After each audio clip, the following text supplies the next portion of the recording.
Okay, if I can ask members of the commission to please return to the dais so we can get started.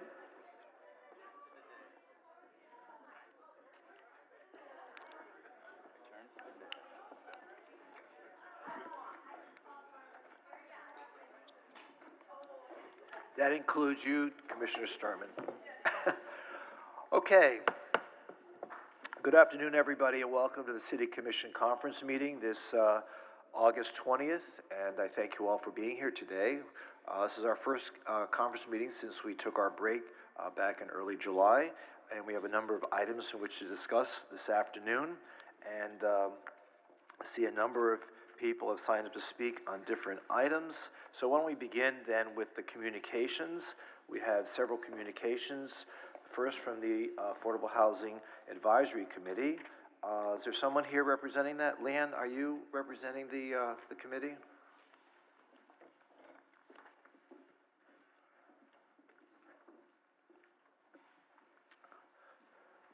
Good afternoon. Good afternoon. Mayor and Commissioners. Yes, I'm the chair of the Affordable Housing Committee, and the Homeless Committee that's been going now for about a year had asked if we could get together to have a joint meeting, because they're really trying to understand what we're doing within our committee, and I think we would benefit from knowing what they perceive the needs to be. So we just asked for a joint meeting so that we could share information. I don't see why we can't do that. How do we make that happen? Susan, we can coordinate with Staff will coordinate the two committees and get that scheduled. Okay, thank you. Antoinette and Edward, you both signed up to speak? Oh, there you are. Did you want to sign up to speak? Ed?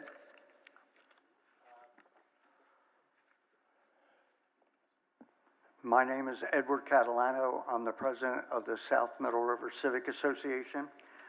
We have some information for you all that I would like to give to... why don't you give it to the clerk, and he can Yes, I would like to do that. Okay, what is the information about? Okay, this is about Hope, South Florida. So tell us a little bit about why you're here today. Okay, we've written a letter to the city concerning some of the problems that we're having with Hope, South Florida, and included in that package is some pictures of some of the activities that have occurred on the property at 11th and Andrews Avenue. And we're really concerned because there is a lot of people milling around in that area. It is not well supervised for the people when they have the meals and different activities at the location. And that's a big problem because they end up sticking around the neighborhood after they've eaten. And there have been many different situations where people have been either held up or had other activities that they've witnessed, someone in a tree looking into someone else's house from that property. That's just one of the different things that we've called the police about. We have a problem with the mobile showers and also the porta potties that they have on this property as well. This is a problem that we're hoping that we have code involved with it, and code is looking into that. There is a hearing at the end of the month of which we're going to present this information as well so that they can see exactly what has been going on at this location. It's not a good situation, unfortunately, because of the lack of the communications between the organization and the neighbors. And we like to get that straightened out as well. So, this has been going on for a long time. Yes, it has. It's not just this year or last year, for years. No, this has been going on since 2017. Yeah. And you've had communications with the organization, and what has been their response?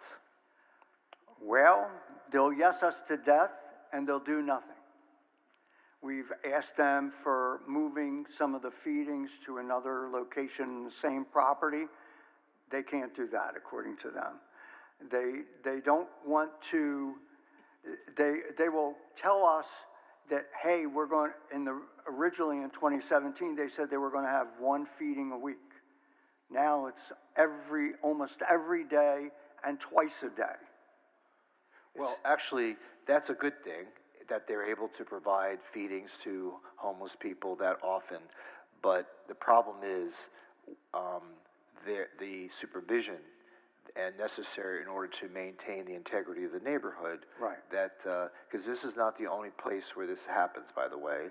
That we've had complaints from other feeding locations as well, that the same kind of lack of supervision continues to happen. There's litter spread around the neighborhood and so forth.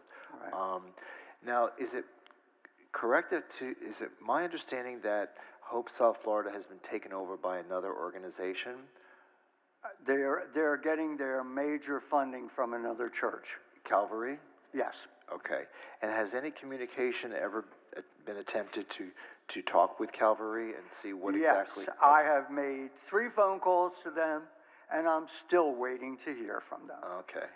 They sort of pushed us aside and said, deal with the people at Hope. So, Vice Mayor, what are your thoughts on this?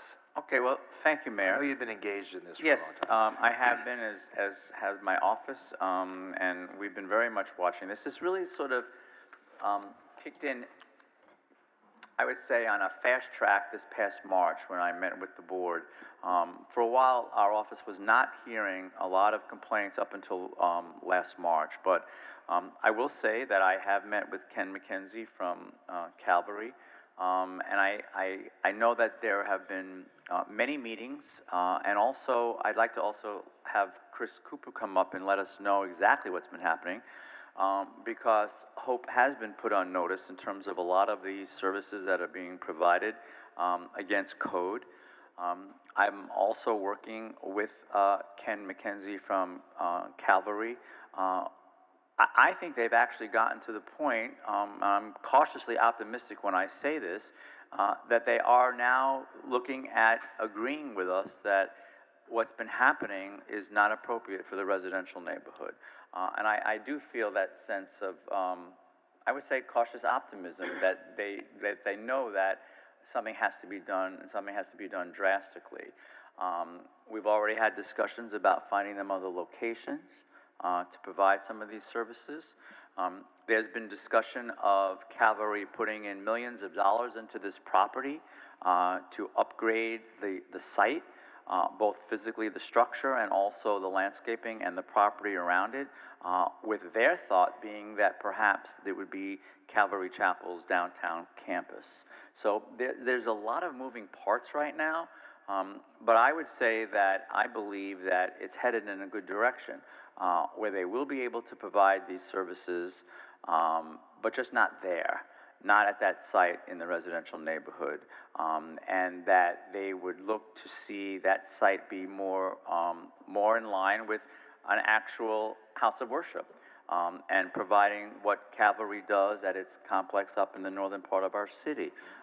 I think probably Chris could shed some more light, because he's also, besides the meetings that I've been having with Hope and Calvary, I know that Chris has from a city standpoint, and I know that my office has been aggressively working with staff to make sure that we come to a solution that works for both the folks that do need services, they need some assistance, but then also respecting the quality of life and the needs of the neighborhood that surrounds the site. So I think Chris could probably shed a little bit more light.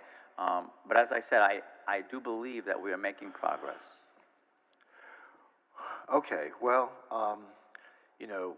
it's really unfair for the neighbors to be subjected to this, and Chris is going to let us know. yeah, let me finish my Oh, I'm sentence. sorry, go ahead. Okay. And now that Chris, you're the new coordinator for homeless services, do you have any thoughts on this? I don't know if you've had much experience with what's been going on here. Oh, yeah.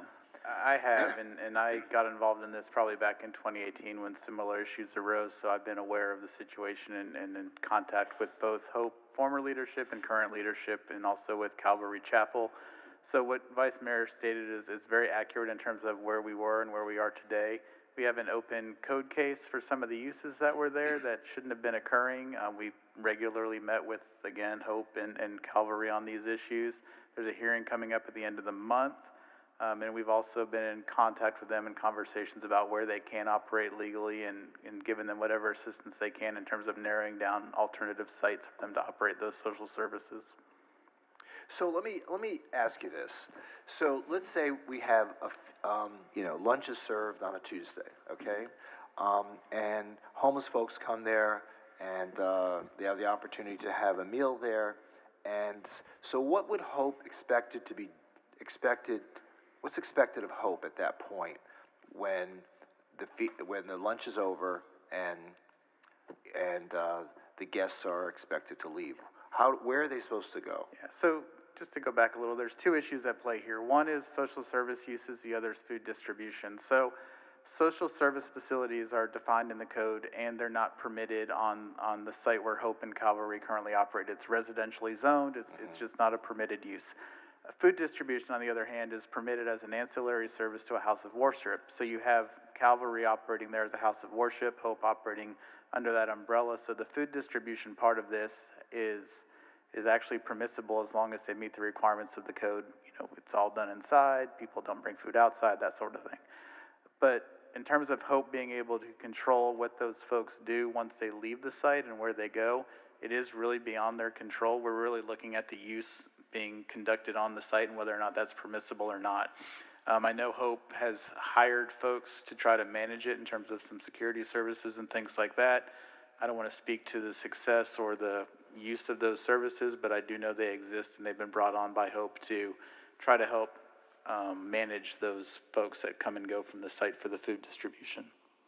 Yeah, but in reality, if a homeless person comes there to have a meal and lunch is done, where are they supposed to go? I mean, where they came from, but where did they come from? I mean, it's not like they have a home, right? And is there a respite center that has been set up, like Salvation Army or someplace? There is. I mean, I'm just looking at it from a practical point of view, right? So where does a homeless person go after that? They go through they walk through the neighborhood. We have another situation. I believe in District 1. Is it United Church of Christ? Which one is that? Christ Church. It's really impacting that neighborhood up around 31st Avenue and we've 31st Street. 31st Street. We've had this exact same problem where we've got a feeding program up there. We have worked with the pastor of the church. We recognize that this is an integral part of the mission of the church to feed the poor, and certainly we respect that. It's a First Amendment issue. But we have the same issue that the folks are not dispersing afterwards. They're staying in that neighborhood. They are impacting the quality of life of my residents. They're engaging in open drug use, open prostitution. We've had thefts. We've had harassment of the residents over there, the neighbors. We had a murder.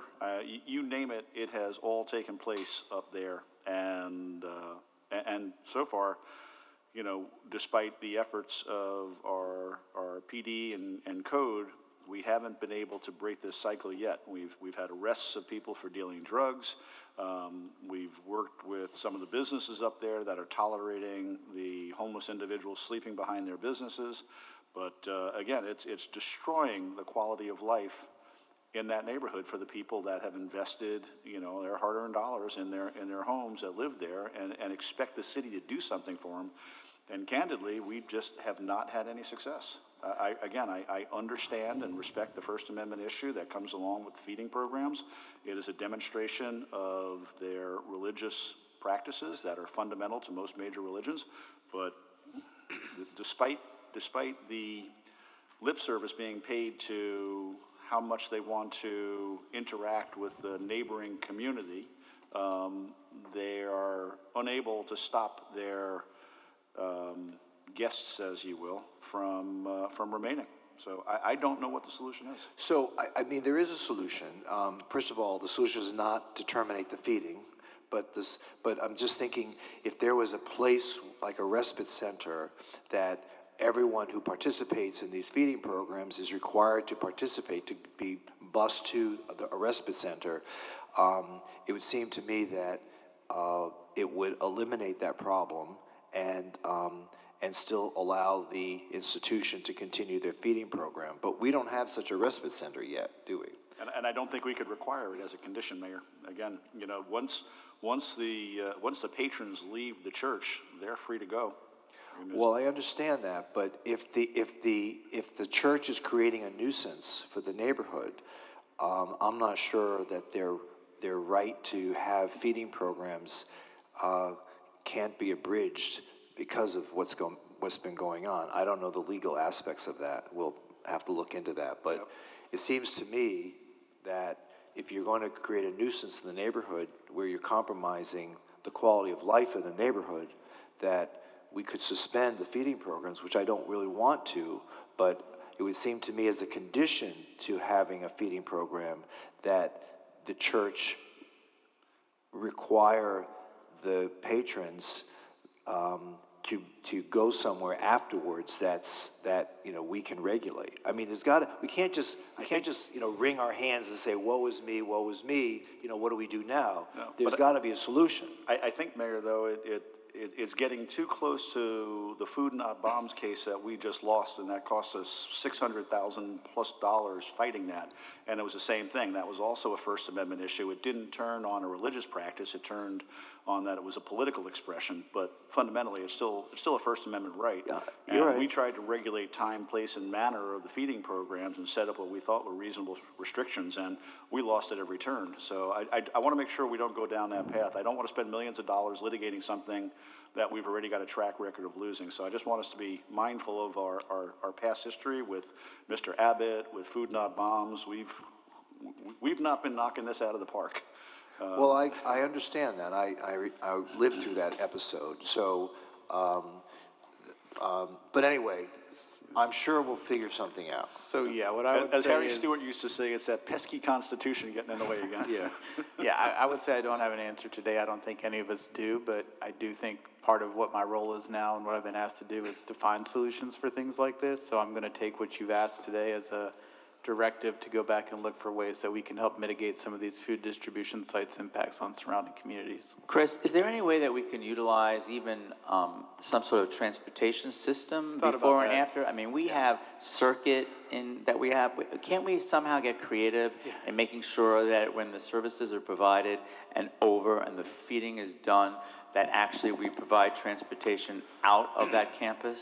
So it's something I've thought about, and we've had some conversations about. I've asked Hope when we've met with them about their feeding programs and food distribution programs, if they have those conversations with their guests in terms of where are they coming from and where do they want to go, if they want to go anywhere, if there's a way to craft a route that makes sense to go to Salvation Army, one of the homeless assistance centers, something like that. So all ideas are good ideas at this point to figure out if there's ways to resolve some of these issues.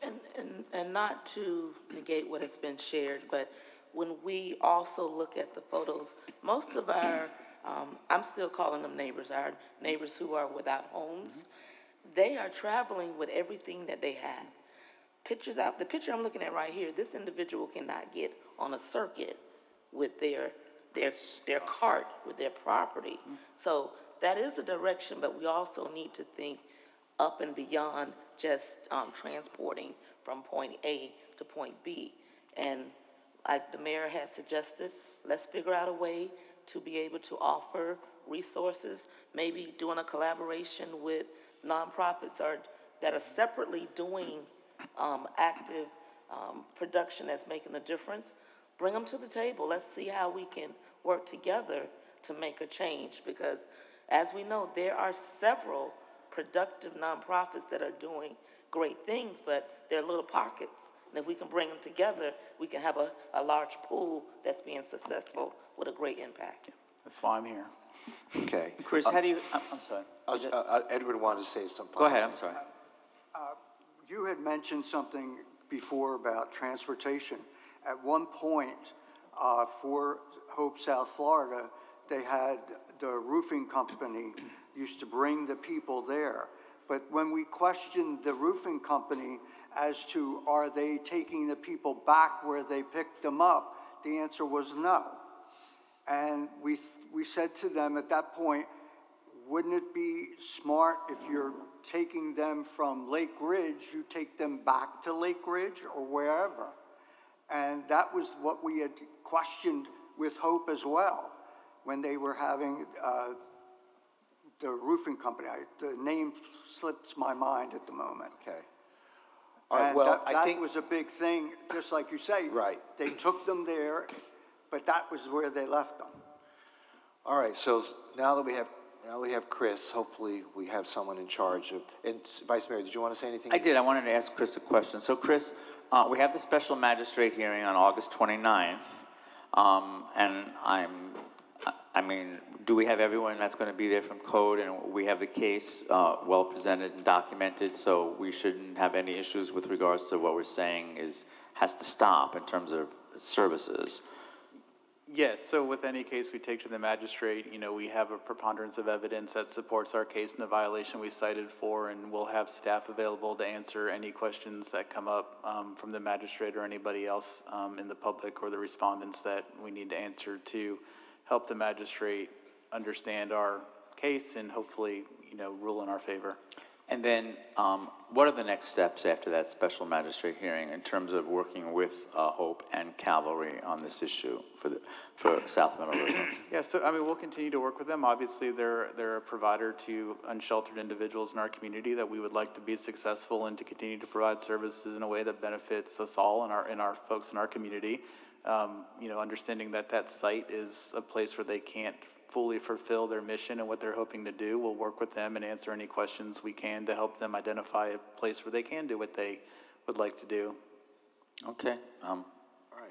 Keep up the work. Can I just make one more comment? Sure. We are not against the homeless. That's No, number we one. we understand And that. we want everyone to know that. What we are against is the way things are being done. It's a big, big problem. Well, George Rich from Hope is here. George, you want to speak to this? Yeah, yeah. Okay, so Antoinette, why don't you come on up? Sorry, George. Ladies first. Sorry for interjecting. I'm Antoinette Wright. I am a member of the South Middle River Civic Association, but today I am here representing the Central City CRA. I am recently been voted in as the vice chair of that committee, so Congratulations. I'm here, thank you, representing the voices of our CRA and the work that we're trying to do to remove blight in our neighborhood. At our meeting, in July, we actually had a vote 11-1 unanimously to put something into the record. And so in your Exhibit 3, there actually is a commission communication that has been provided. I won't read you the whole thing. There is a sentence I want to read. And then I'll make comments just as a resident, because I actually live on the same street as Hope, South Florida. I am one of those residents who is very much experiencing a nuisance, along with the others that are abutting or very close to the property. So I'll talk to you about that, and I do want to address your comments on practicality. So the comment in our commission communication goes as follows. The CRA opposes the approval of social services facilitated by Hope, South Florida in their present location at 1100 North Andrews Avenue because the current operations violate local ordinances as written. Specific concerns are that it is within 500 foot of a residential neighborhood as not permitted within the code. It's within 100 foot from the front door of an elementary school. It's within 50 feet from a public park, Warfield Park, which is actually the playground for said elementary school. And that it abuts more than a dozen private homes. And if you add the homes that are across Andrews, there's another 7 or 8.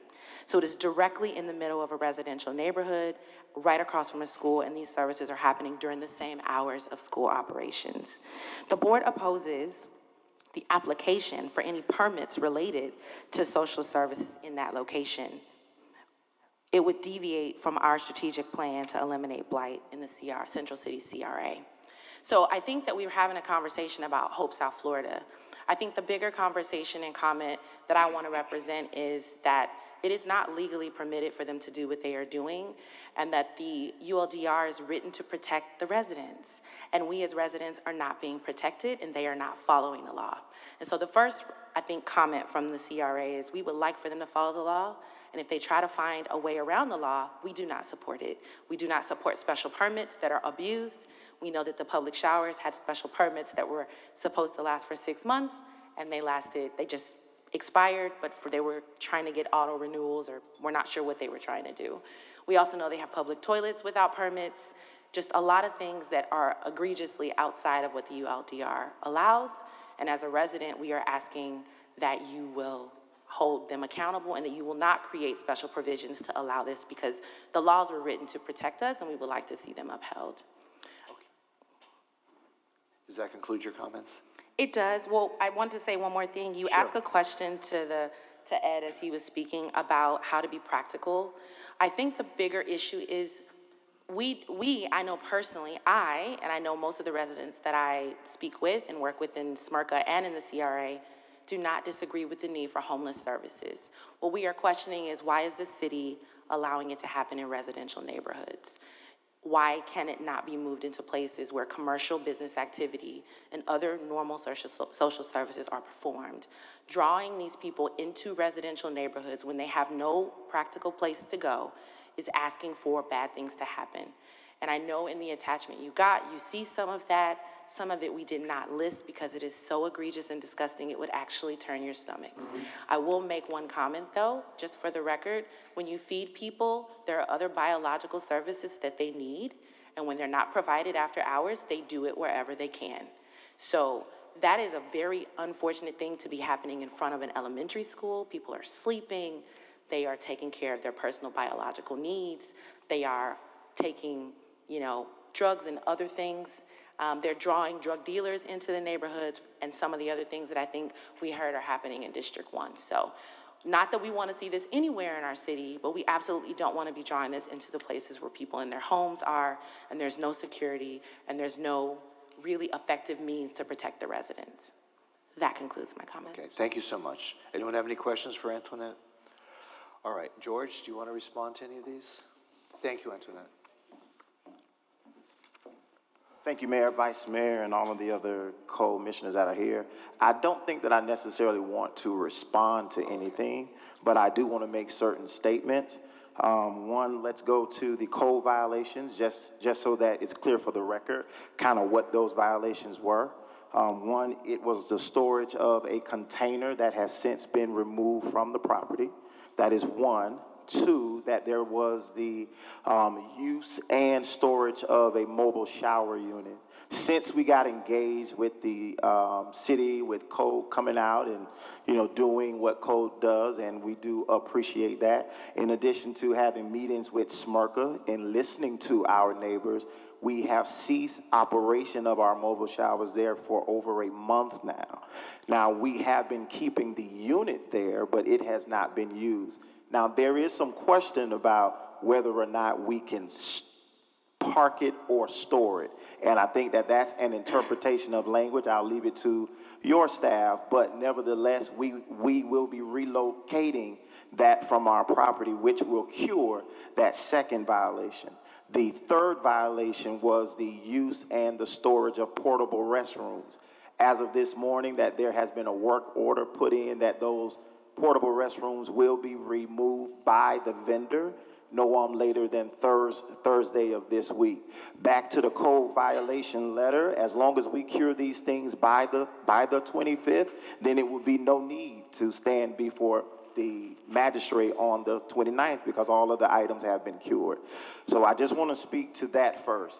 Secondly, that I also want to talk to this idea of Hope working with the city of Fort Lauderdale, which I will say has been an open dialogue. We started let me back up. I started with Hope South Florida in May of 2023. When I first started that, I met with the former president of SMRCA. Clearly there was a totally different dynamic and a relationship then. When I met with her, I can't think of her name, we did not have this level of contention. The next time that I heard about... Let me stop you there. Yes. I know you're new, but this has been going on for years. And when I used to be a commissioner in District 2, which is now Glassman, represented by Commissioner Glassman. Absolutely. This has been a big problem. Yes. And so I know you're here to address the code violation issues, and I appreciate you're trying to bring those matters into compliance, but I'm not going to let you go until we can have a larger conversation about what is going on there. I mean, I see these pictures of people just languishing in inappropriate places and doing inappropriate things. There's got to be some sense of responsibility of Hope South Florida to be able to partner with the community to prevent this from continuing to happen. Just didn't happen last week.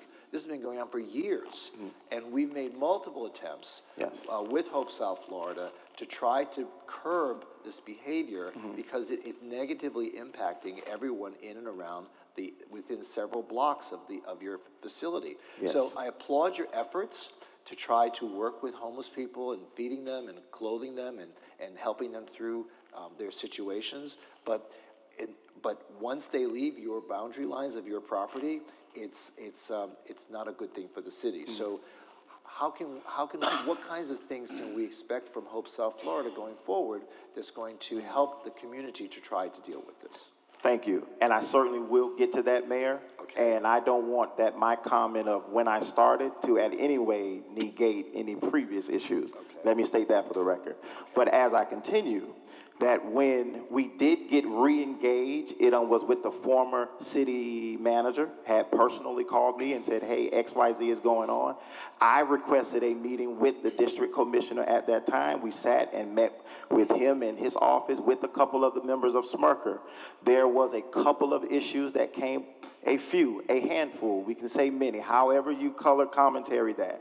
The issues that did come up, that we made certain measures and steps that was communicated back to Mr. Glassman's office in addition to the Smirker group. Some of those things continue to disrupt the quality of life for Smirker. We then started having meetings with them to see not only if we could solve everything, that's because some of the challenges that Mr. Cooper brought up, when one of our guests leave our property, we don't have the authority to infringe upon their rights when and where they exit. Now, we have done physical things at the property to create barriers. We have security and staff that are admonishing our guests to exit toward Andrews and outside of that particular neighborhood. But again, in the absence of having some legal right and authority to do so, sometimes our guests do not follow that. But we have continued to have talks with Mr. Cooper, with other staff with the city, trying to figure out how we can address some of their concerns, all of their concerns, in addition to having conversations about even moving certain services off-site. But as you stated, that is not something that we can make on a whim. That not only affects our operation, we have staff that we work with, in addition to our critical mission to serve those that are of the poor and unsheltered. So we are open. We invite any conversation with the elected officials. I'm sure Glassman knows that. But any of you, any staff, even Smirker, we are willing to work with you all. I cannot sit here and give you solutions because I just read what you released, Mayor. You yourself in this city, you are looking for solutions. Hope does not have a single one that can solve it. But I will say that homelessness is not a Hope issue. It is a city of Fort Lauderdale challenge. It is a Broward County challenge. And we are standing here to work alongside you to help find some of those solutions. Some of which we have recommended to Chris. We are having conversations. And if that comes to fruition, then it is possible that more than half of the issues that Smirker is bringing up could be resolved. But that will require not only partnership with the city, but also an investment for this dual problem that we have. So I will respond to any specific questions coming from this dais, but if not, I am present to give comment or commentary to anything else.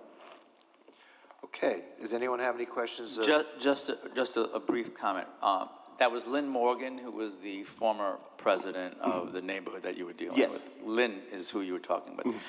But I think it's also important to know that over time, and Lynn lived in a little bit different location in relationship to Hope, then you have now new board members who perhaps see things a lot more closely and experience things a lot more closely. So that's probably why more attention has been brought to the issue, because you have different board members now in that neighborhood, again, as I just said, who live with this much more basically in their backyard than perhaps others that used to serve and that you used to deal with. But I would also say, and because I don't want the wrong impression going out, as Ed has said and everyone has said, it's not that we don't want to see services provided and all of those services. It's just that we don't want them to be provided in that location.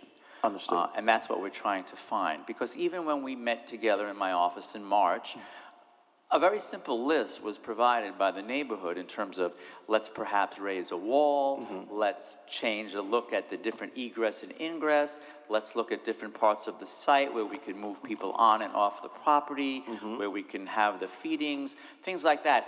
And actually, to be very honest, the answer was no to all of those things, which created, again, an escalation of the differences between the parties, because I didn't think that those were unreasonable requests to protect the neighbors that front on the property and that are really in very close proximity. But we did get answers that, sorry, we just can't do that. And that, again, I think then just was not accepted by the neighborhood, because that was not an unreasonable list. So again, we're going to continue to work together. As Chris said, now this is his new job. He's an assistant city manager, and you might want to call him our homelessness czar if you like.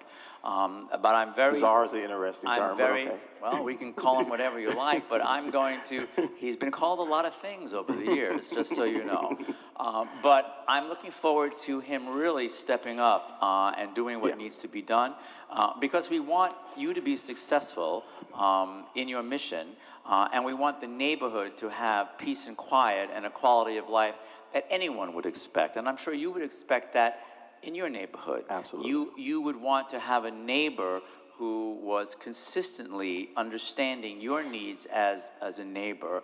And I always say to people, let's behave in a way that, put yourself in that position. If you had the property right next door and you were viewing what was happening on a daily basis, you might be a little upset. So we always have to understand it in terms of the perspective of those that are very much directly involved. Thank you. Thank you. And I do want to give context to the list of things that came out of that March meeting. There were actually 4 that I sent an email of Hope's official responses back to your office on April 16th.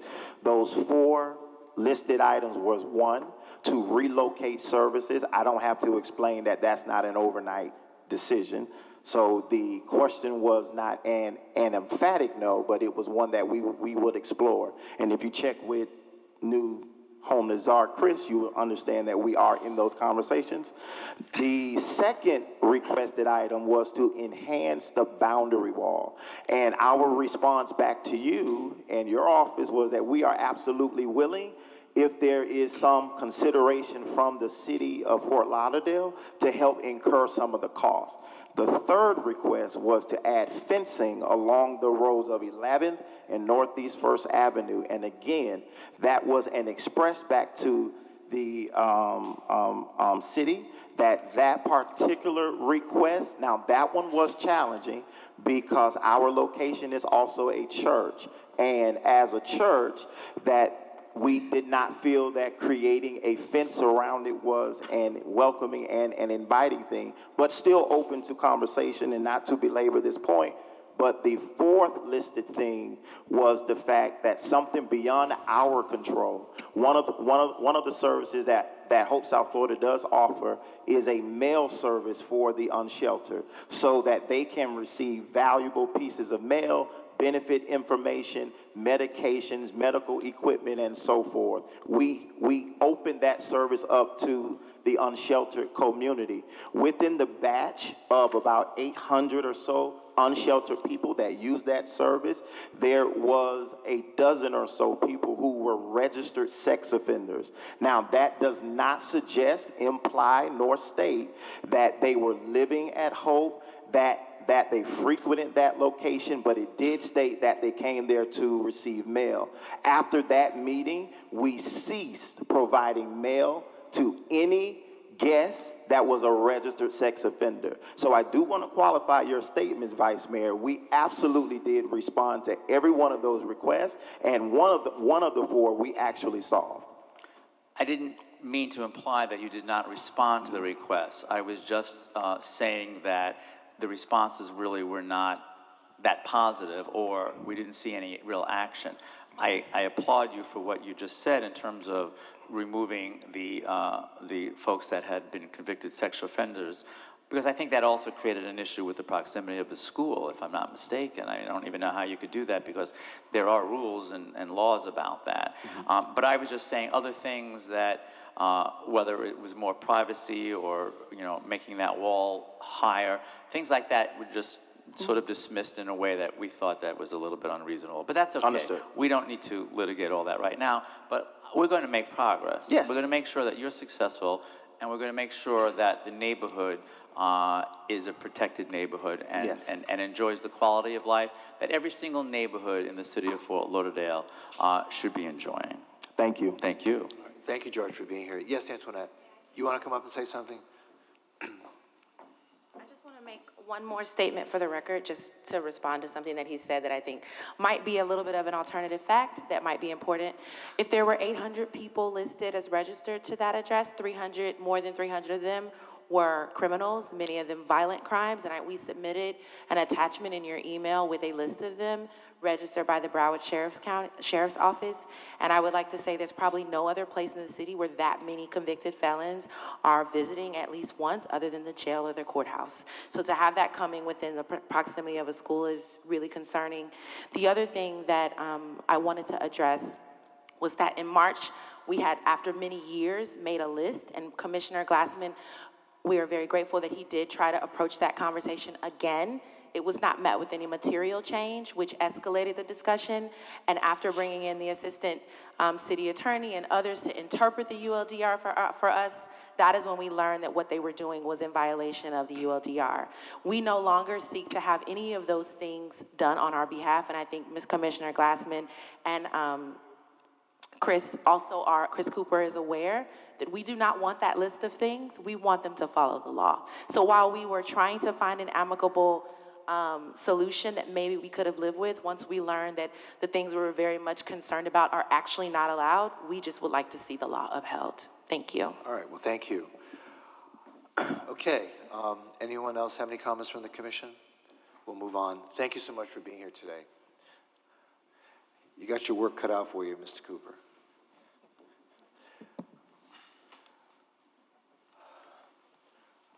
Our second communication is from the Homeless Advisory Committee.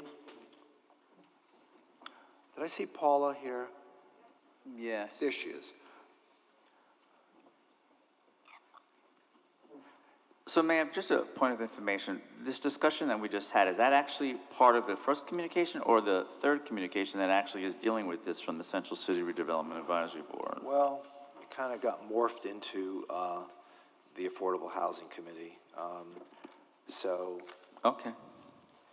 But anyway, all the people that have signed up to speak were part of the communications sign up, so whether it came up now or then, at least we've had that opportunity to speak. Okay. And Paula. Thank you.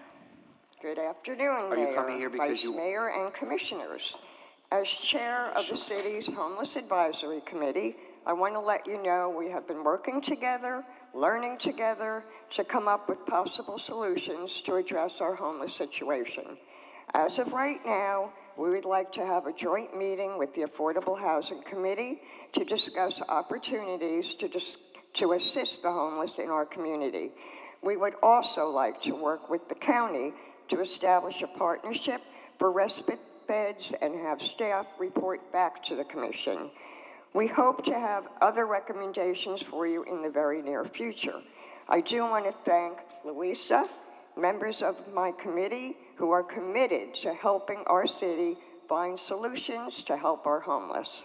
I also want to thank Chris Cooper, Commissioner Sturman, for all the work that they are doing. I feel that with all of us working together, we will eventually to come up with some ways to help our homeless. Now I would like to speak personally. I have been working with the homeless for close to 20 years. I have said over and over, being homeless is not against the law. But recent laws seem to change that. As we all know, starting October 1st, anyone sleeping on public land is supposed to be given a choice: go to a shelter or go to jail. But what happens if no beds are available? Will our police officers be able to take them to a safe place, or have no option but to take them to jail? If taken to jail, how long will they be there? My hope is that there will be a safe place that unsheltered people can go, where they can get services that will be offered to help with mental issues, medical problems, addiction, and possibly reuniting people with their families. We must show compassion and do all we can to help those who want and will accept help. Thank you. Thank you. So, Paula, to your point, so we've been working all summer with regard to trying to figure how we're going to deal with this October 1st deadline. And I don't know whether we should talk about it now or why don't we just, well, I'll wait till Business 5 to talk about it, because I think there's some interesting facts that need to be discussed with the commission. So if you don't mind staying until then? No. Okay. I know there's a lot of questions right Okay. now and Okay. not too many answers. All right, So, so, yeah, so I'll your stick main around. purpose was to be included in this joint meeting with the commission. So Susan, if you can make sure that all of us, okay, great. Thank you, Paula. Thank you. And of course, we already heard from Antoinette from the Central City Redevelopment Advisory Board. Is there anybody else here who wants to speak on that communication? Okay. All right, let us move on to Business 1, presentation by Special Counsel Gary Brown regarding Las Olas parking garage claims for mesh and lighting. Hello, Gary.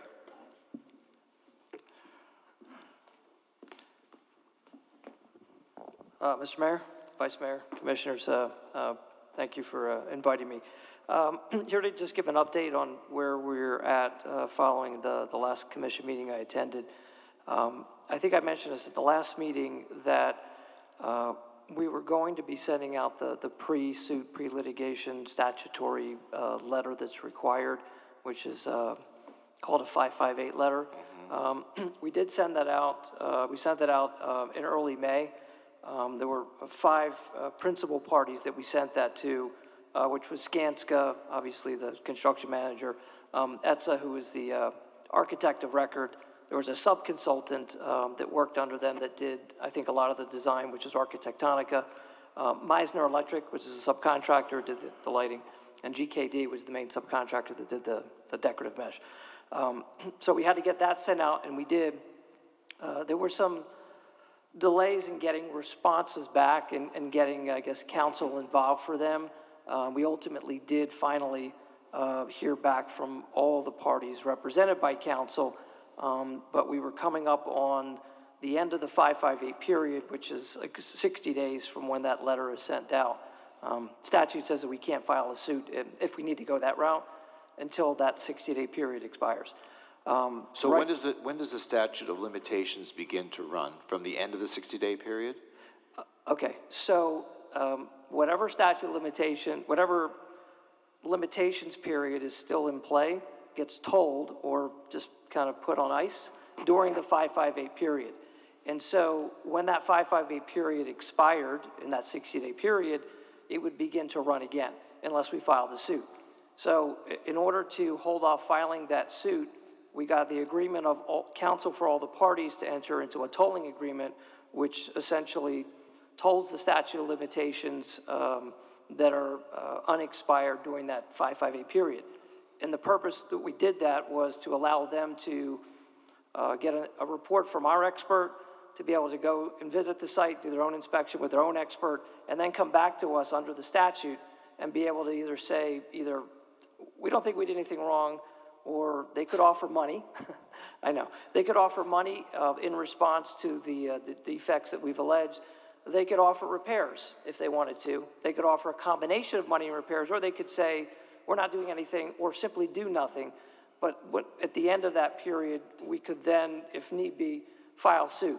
My goal and hope is that once our expert finishes their report, which they are working on, they need to conduct a site inspection, which I'm trying to set up within the next few weeks, that once the recipients of the 558 letter get that they will obviously want to do their own site inspection with their own experts, and then sit down and let me know how they propose to resolve the issues, whether they want to go to maybe pre-suit mediation to see if we can resolve the issues in whole or in part, before any decision is made to file a Did they lawsuit. agree to the tolling of the statute? They all signed the tolling agreement, Right. which says that whatever statute or limitation period hasn't expired, they're not going to say it expired because we were in the 558 period, and that's been extended up to 1 year. Any of the parties is free to withdraw from that tolling agreement any time upon notice, in which case it would obviously start to run again, but we had an agreement that it wouldn't go more than a year. I don't foresee this taking a year, but that was sort of an arbitrary figure period that the lawyers wanted to have in there, so it just wasn't open-ended forever, that they said in no event could it go past a year, even if the parties wanted to. All right, so right now we're in the investigation phase. Both sides we're asking our experts to come back with a report. And so when will you come back to us? After a mediation has occurred, or after our report after their report has been received by us? What do you recommend? So I see the likely time frame of getting that inspection by our expert probably within the next 2 to 3 weeks, them to finish their report maybe within the next 2 to 3 weeks thereafter, and then I get that to all 5 parties. They're gonna, my best guess is they'll probably want around 60 days to be able to retain whatever experts they need, evaluate the report, and conduct their own site inspection, and then respond. So that probably puts us at about, no sooner than 90 days for I will have an idea what the next step is, whether they're gonna just, thumb their nose at us and say we're not doing anything, or whether they want to get together for mediation, in which case I can report to the city attorney that that's what we're trying to set up, or if it needs to be in a more formal setting, I can come back to you in around 90 days and say, here's where we're at in the process. So with those notice provisions, does that include their notifying their insurance companies as well, or is that incumbent upon them to notify their insurance company? I know sometimes litigation, plaintiffs often ask for their insurance information. Was that part of your notice? Where we had available insurance information, we sent a copy of that to the insurance companies. And for one of the parties, at least one carrier did reach back out to us. The other ones reached out through counsel. And so we will ensure that the carriers, to the extent they haven't been notified, are noticed, because we certainly want the carriers to be at a mediation if we get that far. Okay, just want to make sure we touched all bases. Yes, no, of course. But I apologize it's taking as long as it has, but this is a complex, complicated issue, both factually and legally. And so sending out the 558 letter was the first step in at least moving forward to potential litigation if we need to go there. And that process does take some time. Even though the statute says 60 days, in my experience, oftentimes parties will agree to extend that out just because of the complex nature of the issues, to allow their experts and the lawyers to investigate the claims before deciding how to respond. Okay. Anyone have any questions? All right, so we'll hear back from you around Thanksgiving? Yes, sir. Okay. All right, thank you so much for all your work. We appreciate it. Of course, thank you. You're Mr. welcome. Mayor, Vice Mayor, and Commission, thank you.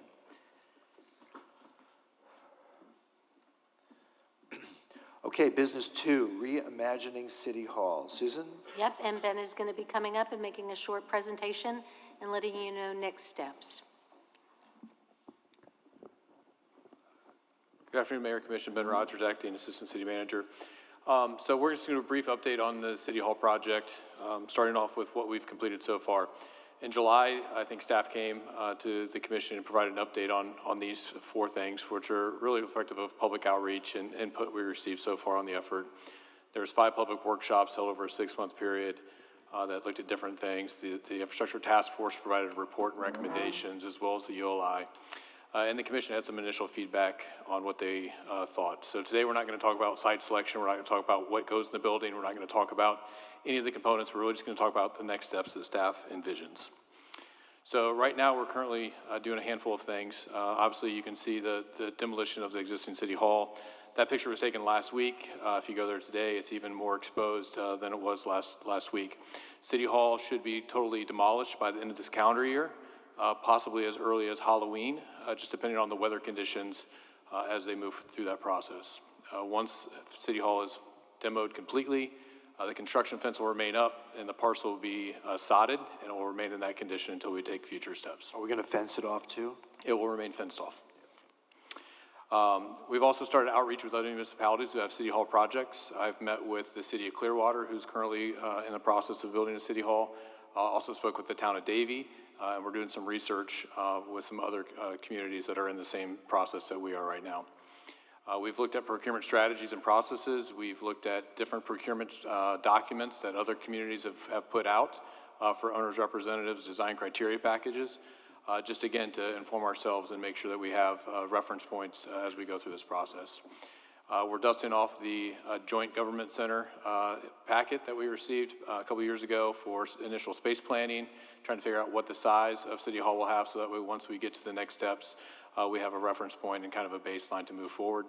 And then the funding and the budget planning process, obviously there's going to be some dollars behind it. I believe we have a current CIP somewhere around $10 million that would start the process for the owner's rep, the design criteria package. And so that is our next steps. We are going to be looking to move forward on onboarding an owner's rep. You can see some of the things that they'll be delivering on this slide. And then coterminous with that effort will be working on the design criteria package, which is the 30% design plans that are required if we were going to go out to a design bid.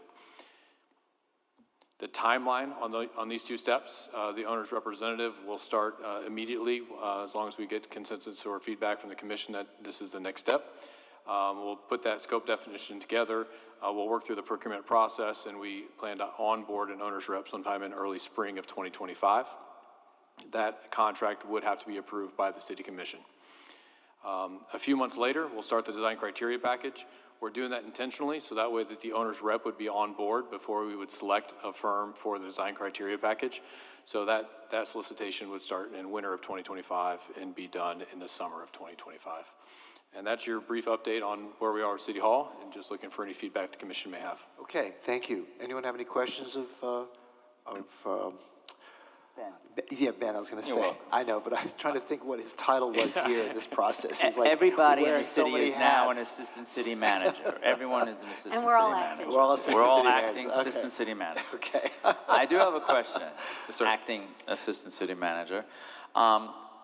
This building that's being slowly but surely demolished, I'm sure not everyone loves this building, but there's a lot of history in this building. Are you working at all with History Fort Lauderdale in terms of saving any pieces, saving anything that might be of note so that maybe it could be displayed at a later time in a city hall?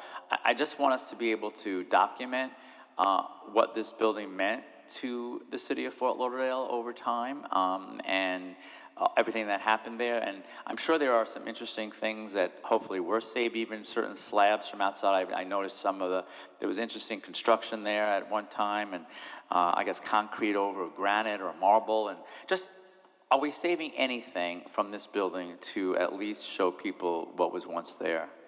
Yes, so I don't have the specifics on that, but Melissa Doyle's overseeing the demo process, and she did let me know that we are archiving certain elements, certain criteria, and we do have a storage unit where those things are being stored. Okay, and are we actually working with History Fort Lauderdale so that there is some sort of synergy between that agency and the city in terms of just archiving things and making sure that we're able to eventually bring them back out and display? I believe so, but I'll need to confirm with Melissa and get back to you. Okay, I just want to make sure that we are working with them. Yes, sir. Thanks, Ben. Thank you, Mayor. Would you like a piece of the rock? No, I already have a piece of the rock. Thank you Okay, so you're much, welcome, though, you're Mayor, welcome. for always caring. Okay.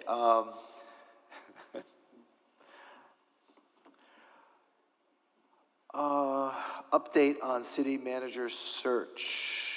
Jerome? And we We have Jerome coming up, who's not our acting HR director. He's the real thing.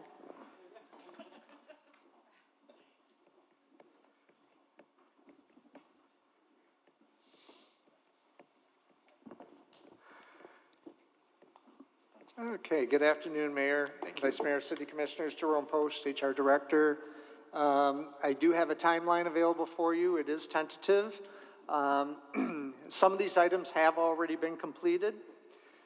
As you can see, we have engaged a search firm, that's GovHR USA, to assist us with this search. We've also seated and met the Citizens Advisory Board that you have named. The meeting was held last week, Thursday, on the 15th. Melinda Balker was named chair, Ron Perkins vice chair, and just a few items that came out of that meeting that I do want to make you aware of. The members did ask for a vehicle to engage some of the constituents and get some input.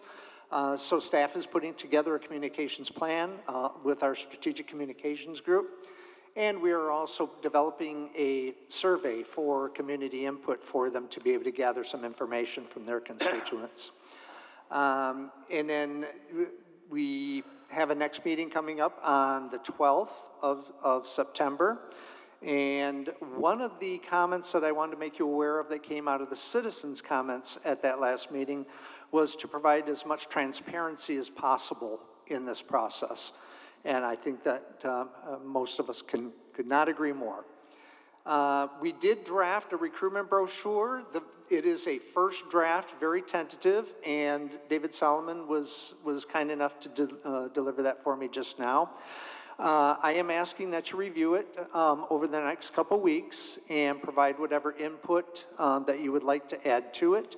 Obviously, it is not completed yet. There is still some work that GovHR needs to do with that. Our representative, by the way, with GovHR is Deely Lohman.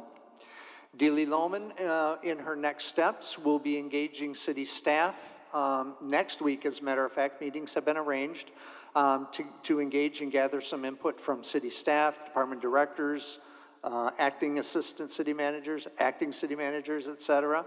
And she will be reaching out to your staff members as well to schedule some meetings individually with each of you over the next couple weeks to get some input from you as well as to what we're looking for in the next city manager and to help develop what else should go into that recruitment brochure. I do want to point out in that draft, the section towards the end called the ideal candidate or titled ideal candidate. We have developed some criteria for this position that we'd like you to review. And if you have other thoughts as to items that are already listed in there or additional items that should go in there, we'd love to hear them. And then finally, you can see from the timeline that the position is tentatively scheduled to be posted October 1st to run through the middle of November, which will pass by the election date. So we should have some understanding as to who will be sitting on the commission at that point, as you had mentioned in one of the earlier meetings. And hopefully we will have this process concluded with a city manager identified sometime in February, starting in March. And I'll take any questions you have. Okay, does anyone have any questions? Good job, thank you very much. You seem to be moving this thing along very quickly, so we appreciate that. Thank you. Thank you. And Mayor, we will bring back the revised recruitment brochure at the next meeting based on the feedback we get from the commission and any of the other stakeholders. Okay. Thank you. Very good. Business 4, Florida Panthers Stanley Cup Championship Celebration. Susan? Yeah, we just wanted to share, marketing put together a nice video of the celebration, so we wanted to share that. And I wanted to kind of just share a few statistics as far as the estimated economic impact of the parade was between $3 and $5 million. The number of parade attendees in excess of 100,000 and lots of great economic impact. So again, marketing put together this video and we wanted to share it.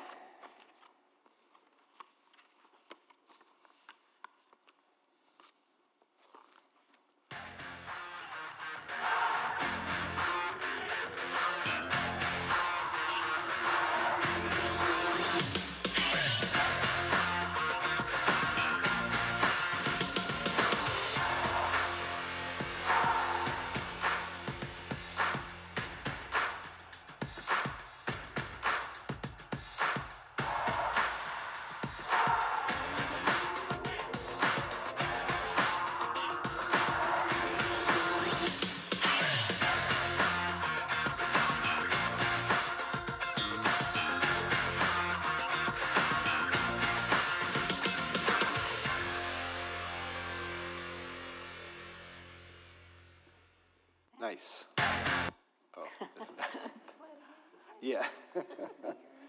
What is this? This is a business. Okay. And this is the CRA. Okay, great. Thank you. All right. Is there anything else you want to discuss with regard to this? Nope, that was it. Okay, all right. Any questions? Obviously, it was a winner for the city of Fort Lauderdale. We appreciate the Panther organization for wanting to have the parade in Fort Lauderdale. And I want to thank our fire department, and our police department, and our parks department for pulling off an unimaginable feat of this many people in such a short period of time, with the fewest amount of incidents that one could have expected. So everyone applauded the city for accomplishing this great, successful event. So, let's see what we can do next year, okay, Bill? We're very thankful that the Panther organization continues to focus on Fort Lauderdale as the center of its operations, having now its administrative offices all summer long.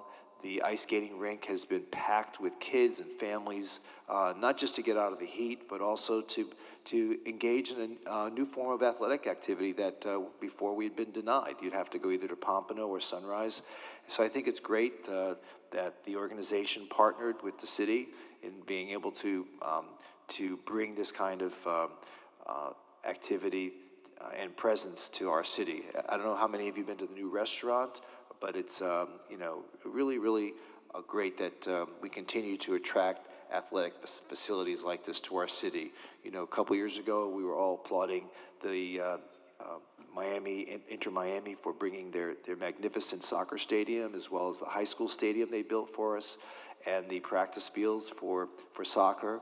And of course, we have our magnificent aquatic center that is unlike any other in the country. In fact, this side of the world has the tallest dive tower that can be found anywhere. So very proud of what we've been able to bring to the city, and the Panthers have certainly been a very important part of all that. So finally... And Mayor, we'll have a sneak preview of War Memorial Auditorium when we have the State of the City address. That's going to be open, so we can see that last piece of the puzzle in Holiday Park for what the Panthers are doing. Exactly.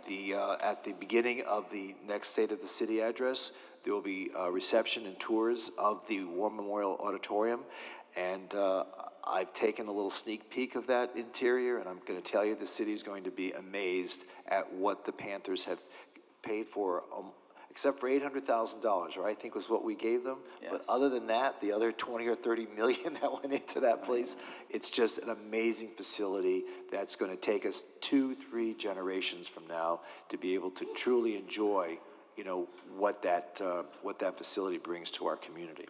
Save the date for State Yes, of the City. We have the date for the State of the City. What is that again? October 9. October 9th.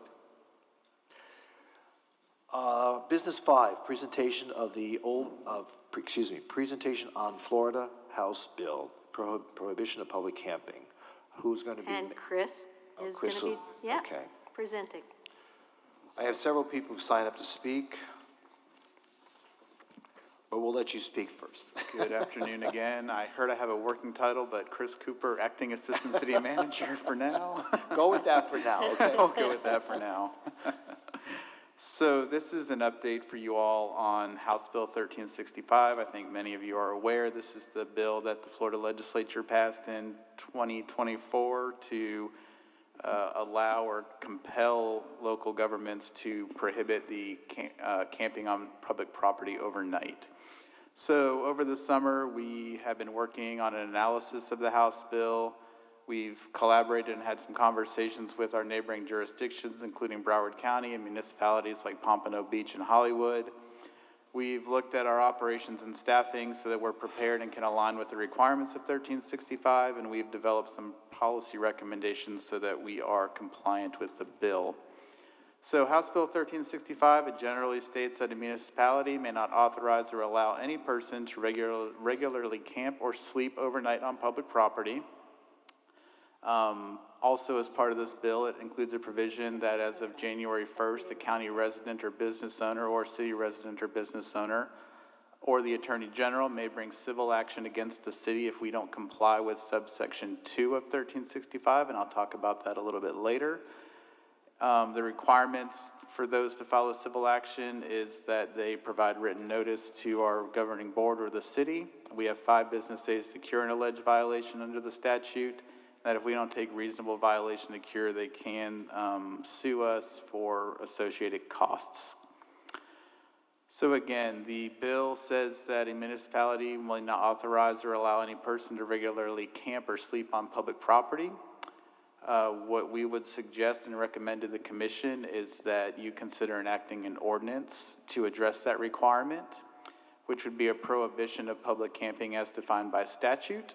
We would suggest also to go a little bit further, both operationally and practically speaking, to prohibit public camping at any time of day where the statute primarily focuses on overnight camping. And that ordinance should establish a penalty for violating the ordinance. We've been told, we haven't seen it, but we've been told that Broward County is proposing an ordinance that would be applicable countywide. We think it best, though, in the interim, because October 1st is when this law really takes effect, for us to have our own ordinance ready and prepared so that you have 2 readings of that in September. So that's what we're recommending and working towards. Other jurisdictions, both in Broward County, nearby, and statewide, have either considered or adopted an ordinance already to comply with the state law. So the other part of compliance is how we handle complaints and take in complaints. So the process that we've worked on and developed is that we will meet the requirements of a written complaint, and we'll do that by having a request type both in our Fix-It FTL app and our online web-based complaint portal. We feel like that will meet the requirements of taking in a written complaint, and we'll get the information that we need based on the statute and our ordinance by having fields for someone to fill out to provide that required information. That will also allow us to provide follow-up directly to whomever submitted that request so that they're getting feedback on any action that we've taken to respond to their request. And it gives us transparency as well as data on our requests that we've received and how we've reacted to that so that we can track our performance and make improvements as needed. So operationally, we've, and you heard this in our budget presentation earlier today, 2 city positions have been reassigned to our Neighbor Support Division. They're administrative positions, but they'll assist with the intake and tracking of our requests for service under 1365. We have 6 law enforcement officers assigned to our homeless outreach team. This is an addition of 2. We had 4, we now have 6. We also have support from our park rangers who patrol our parks and public property, as well as code compliance inspectors, specifically our nighttime inspection team over the weekends that are looking for and addressing these types of issues already. And we also have our task force for ending homelessness, which is our pathway to get people from the streets into shelter situations. So I think it's important to look at what an interaction with an unsheltered individual may look like if we did have a ordinance that banned camping on public property. So first and foremost, that the violation is identified, whether that's proactively through one of the city staff that I mentioned or through a complaint that we receive under the statute. You know, it's certainly an option under this is the person that's interacted with could voluntarily pack up and leave the area that they're found to be in. Again, one of the things that we try to do is connect people with services, and certainly we want to do that under this ordinance. So we will look to connect a person with a shelter and transport them to a shelter. Similarly, if that person is in need of some sort of attention, whether it's medical, behavioral, mental, substance abuse type situations, we'll also work with our partners in task force to transport that person if they're willing to go. So if they're unwilling to go, or if they're unwilling to avail themselves of any of the services that we can offer them, we would typically offer a notice to appear to community court. This has been a successful program where somebody can go to our community court every Wednesday and receive services and get into programs to help them find shelter and get off the streets. If worse comes to worse, that person could be arrested. And, I think what we propose under this ordinance, and what you'll see with the county and what we've seen in other cities statewide, is that they're making this a misdemeanor charge. Again, we don't want to arrest our way out of this. We're not going to arrest our way out of this situation, but what we can do is continue to work with the judicial system and the sheriff's department to use that as arrest as a way to guide somebody into a program, whether that's a treatment program, a shelter program, a community court program. So again, The whole point is to make those connections and use this in a way that's beneficial, that can make a point of contact and get somebody the help they may need. I'm sorry, Chris, before you yes. move on. Persons unwilling to leave, give notice to appear at community court. Okay, they're there, they're not leaving, you give them a notice to appear. What happens then? So what would happen is they need to show up to community court. So we do have situations where we may give a notice to appear and they do not show up to community court, which then law enforcement needs to track that individual down and follow up with that person. We do offer ways to get them to community court, but it's ultimately incumbent upon them to get themselves to our community court too. Okay, let me restate my question. Sure. They are not leaving the area, they're refusing to leave. Yeah. You give them an NTA, they're not leaving. Do they stay there? Are they allowed to stay there, or are they given an NTA, then arrested and given the misdemeanor charge? Yes, if they didn't take the NTA and they didn't come to community court and they were in that situation and would not leave the area, we would need to arrest them. Okay, all right. That's what I'm trying to get a clarity on, because it appears like I'm not willing to leave. You give me an NTA, and the officer goes on about his business. However, I'm still there. So how does that equal out to it being addressed? Because they can't stay there. Yeah. So ultimately, what the statute says is we have 5 days to take reasonable action to resolve the issue. So I can stay there 5 days? It does not. You could. It doesn't specify what that reasonable action is. Potentially there's going to be a glitch bill. Often with the legislature, they'll adopt something 1 year and then come back and file a glitch bill to fine-tune that legislation. So they may fine-tune some of these terms that are a little more general and left to interpretation. Reasonable action could be that they accept that notice of violation, are going to come to community court in 5 days, but they just choose not to leave that space until they do so. Thank you. All right, but let me follow up with that. So there's a practical issue going on here, and that is that if the person doesn't want to leave and you arrest them, they're taken to the county jail and they're not incarcerated. They're just they're booked, they're processed, and they're given their notice to appear. Okay, so, and the sheriff's department has indicated that he does not intend to put them in jail. There was a plan that we have been discussing for the last couple of weeks, which was to leave them in the jail so that they would then be available to go to community court that following Wednesday. And that way, at least we had the control over the individual to come to community court and then to assign them to various services that would be available at the community court. So the sheriff's department has refused to participate in our effort, and so we now want to continue to work with his department to see how we can accomplish that. His response to us was that he's understaffed and doesn't have the ability to accommodate us.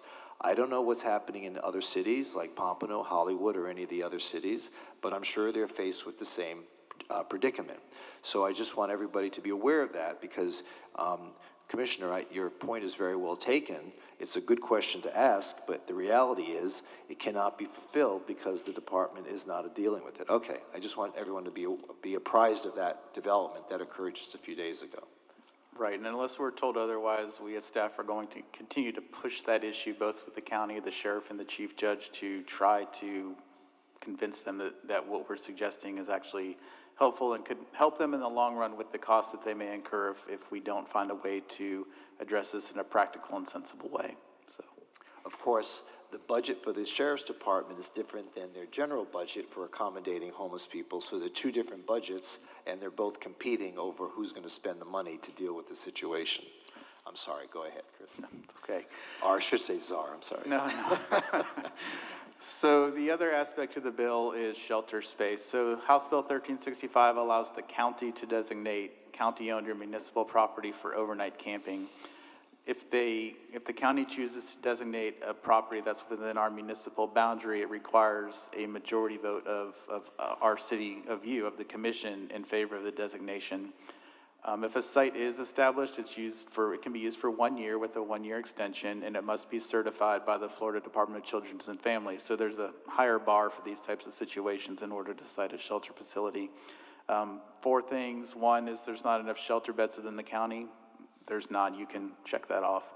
Site is not contiguous to a residential area. Site will not negatively impact the property values and the safety of surrounding properties, whether that's residential or commercial. And the site meets the operational and management standards within the statute.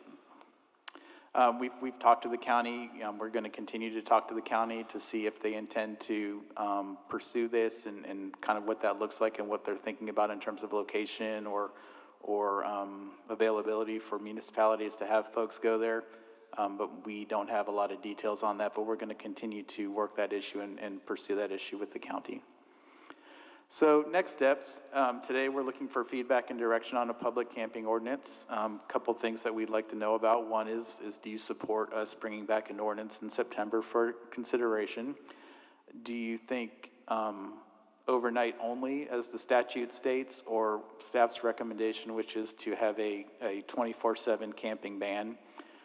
It could be civil, it could be criminal. Certainly there are opportunities that could be a civil ordinance violation, but that usually results in a fine to an individual, which in this case is very hard to enforce and collect. We would recommend that it be a misdemeanor, a municipal violation under our ordinance and our code. Certainly there's questions about what we consider camping and sleeping and what that looks like in terms of how we identify those issues in the community. We've got a lot of ordinances from other jurisdictions and what things that we've looked at in terms of how we narrow down that definition. So that's something that we will bring back in a draft. Also, what that process looks like for enforcement. So I had the slide on, whether somebody just leaves or they seek treatment, we can sort of map out in that ordinance what the enforcement process would look like, so it's very clear to everybody what the expectations are. So those are kind of the key considerations that we'd like to know from you, with the intent that we'd bring an ordinance back in September for 2 readings to adopt before October 1st, so we're compliant with the statute. Certainly we'd want to inform our neighbors of the ordinance and how to report requests for service, but just as importantly, we want to make sure we inform the unsheltered population here in the city of Fort Lauderdale of the ordinance and what it could mean to them and what those options could look like if they're found in violation of that ordinance. So we'd work with our service providers, task force, Salvation Army, those people that have contact and touch points with those unsheltered individuals to make sure that that population also knows what to expect.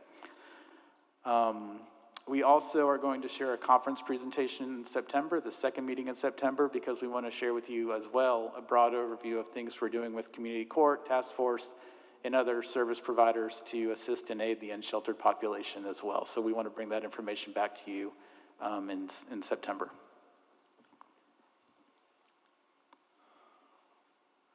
Okay, thank you so much. Does anyone have any questions of Chris? All right, you're doing a great job. One other fact I want to present to the commission is that when Chris talked about what type of, what kind of, what's the word I'm thinking of, what kind of prohibition this should be, whether it be civil or criminal, the sheriff's department also said that he was not going to arrest or allow to be incarcerated individuals if it was simply a municipal violation. So that's another thing we need to keep in mind, whether our law enforcement agents would be arresting under the state statute or under our individual ordinance. So something to think about, Tom, as we try to, enforce this statute. Do we need a city ordinance? Well, again, don't forget that the state law does not provide a remedy for arrest. It's merely a depiction of what cities and counties have to do to comply with its requirements. But there's no enforcement mechanism in that statute.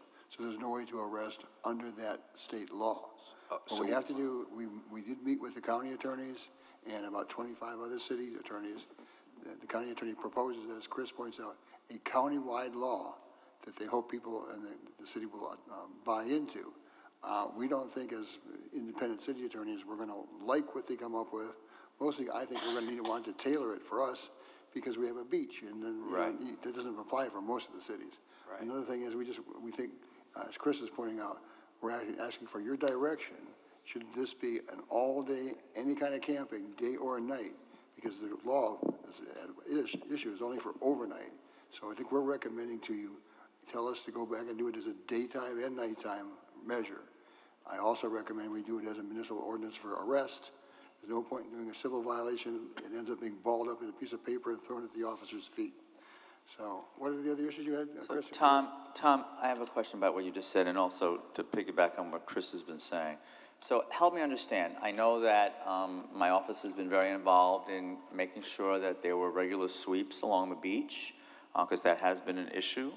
So how would we actually define camping? Let's say it's just let's say a Tuesday afternoon, and you got a bunch of people, and they're setting up tents on the beach, and they're enjoying the beach. How are you going to differentiate between people that are unsheltered on the beach and setting up any kind of tent or canopy or whatever versus a non-unsheltered person? And how do we deal with that? In other words, what will constitute camping on the beach? The predicate for that, Vice Mayor, will be whatever the statute says. It defines what camping means in Bill 1365.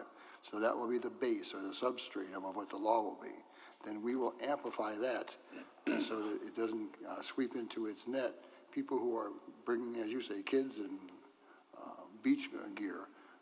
So that there'll be a difference between what people are using and bringing that is identified in the statute that shows you they're trying to stay overnight. So again, that's the state law is directed to overnight.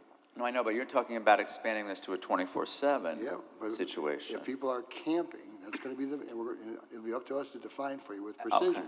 So that's what we're collating from all these other cities, as well as from the state law. How are you guys defining it? And we're going to take the best pieces of it and cobble together the best definition to address that. Okay, thank you. Okay, thank you, Chris. We have two people signed up to speak. Actually, Mayor, so I was just waiting for an opportunity to chime in. I'm sorry. No, that's okay. So, the problems that I'm experiencing in District 1, and I'm sure throughout the rest of the city, we're no exception, is that people are lounging about, as we just talked earlier in the day, all day long. This is not an overnight problem. We've got people that are creating nuisance and havoc in our neighborhoods, and so I would be very much in favor of making this a 24/7. This is not an overnight problem. People are just sleeping there all day long. So I would encourage us when we do this to look at it in that capacity. Secondly, I agree. I think we need to make this criminal. The civil citation, as you say, just gets tossed into the trash. So it's not going to work if it doesn't have any teeth. I remember years ago I was involved with Revision 7 to Article 5 of the state constitution, which reorchestrated the court system in Florida. And that's when the change was made for prosecuting municipal ordinances where we can now contract with the state attorney's office and the public defenders, or the cities could institute their own resources for that. What latitude does the sheriff actually have to not take people into the jail if we arrest somebody? We researched that yesterday, actually. Found a statute that says if the jailer refuses to accept for processing and jailing a person presented to him, then it's a misdemeanor. That depends on the part of the sheriff. On the part of the sheriff of that jailer. Right. So we're looking at that. But now what they're going to use is the prosecutors brought up to us, and then they're going to say, well, we're at capacity. We don't have a place to put them. So that's an issue. I drove by, I was telling people last night, I drove by where the people are housed up in Pompano, that huge facility. I don't know if that's full of people, but it's got a lot, looks like to me like it has lots of room to accommodate people who do bad things. The sheriff, we've never brought that up. I forget the name of the center. It's a huge center. You know, we've talked about today. Right, the one on Blount. Blount Road, right. Yeah, Blount Road. It's grown since I've seen it. It's got more and more spaces. So that would mean transporting people up there. But if there's space there and they could be housed there, why not, Sheriff? So the sheriff hasn't been particularly helpful so far. Right. We're working on that, including with the chief judge. But the closer we get to October 1, the more strident we are becoming. But he has an obligation under the law to receive anybody who has Who is been, presented to him for a violation.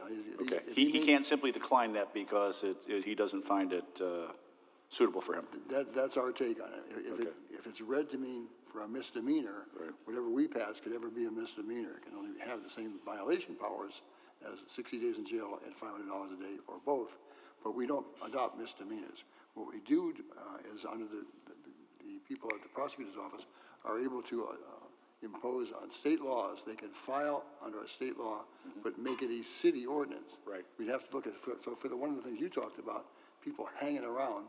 I did this with Commissioner Pam Beasley Pittman about trouble they were having up on Sistrunk, and we looked at the loitering statute, which may give us a place to just step up what we do for loitering. So there's another issue. We're gonna have to be very creative on this. We're working a lot together, including with the other city attorneys, and we're deeply involved in it. Well, you know, I think everybody would agree that the goal is to encourage people to get off the street and into a shelter, into supportive services. But given our lack of success in doing that for decades, we need a mechanism that will, you know, perhaps encourage that a little bit more. And this law gives us that, but if it is toothless, then we're not going to move the needle whatsoever. So I think we need to be drafting this in as robust a fashion as possible so that we can maybe start having an impact on this population, which is growing and getting worse, and frankly, becoming more aggressive. Well, as we all know, there are people, no matter what you do, they are beyond something that you can help them with, whether it's mental or drugs or alcohol, but they're not going to listen, they're not going to go to the community court. Those are the people, the recalcitrant ones, we'll have to deal with. We'll figure out a way to deal with it, but they are out there. Somebody mentioned today about the number of the people that have served in the armed forces. Well, we know there's lots of remedies for them, and we can try to push them through the community court into a system where they can get help. Right. The community court also gives people a free phone, ID, social services to get a social security card, lots of things that they can do if they're willing to accept it. Most will accept it, we hope, but it's a process.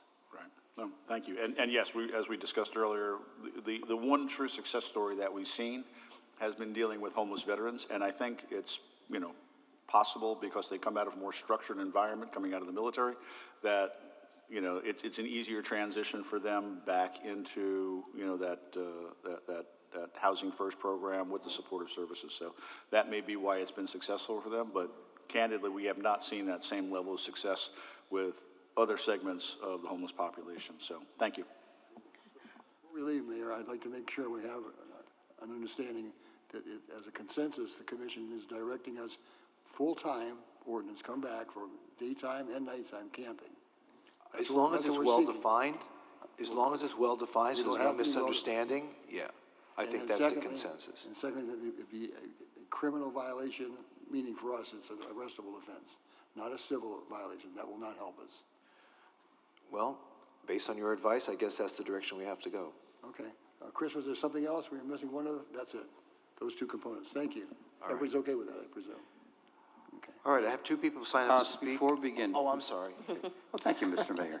I don't know if this is the appropriate time, and I was debating this ever since the agenda came out.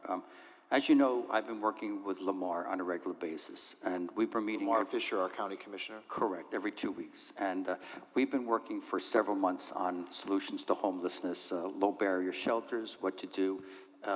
It started out several months ago before this legislation came through the pike, trying to repurpose the stockade was originally how to deal with this, looping in Broward Health. We're continuing to meet on a regular basis.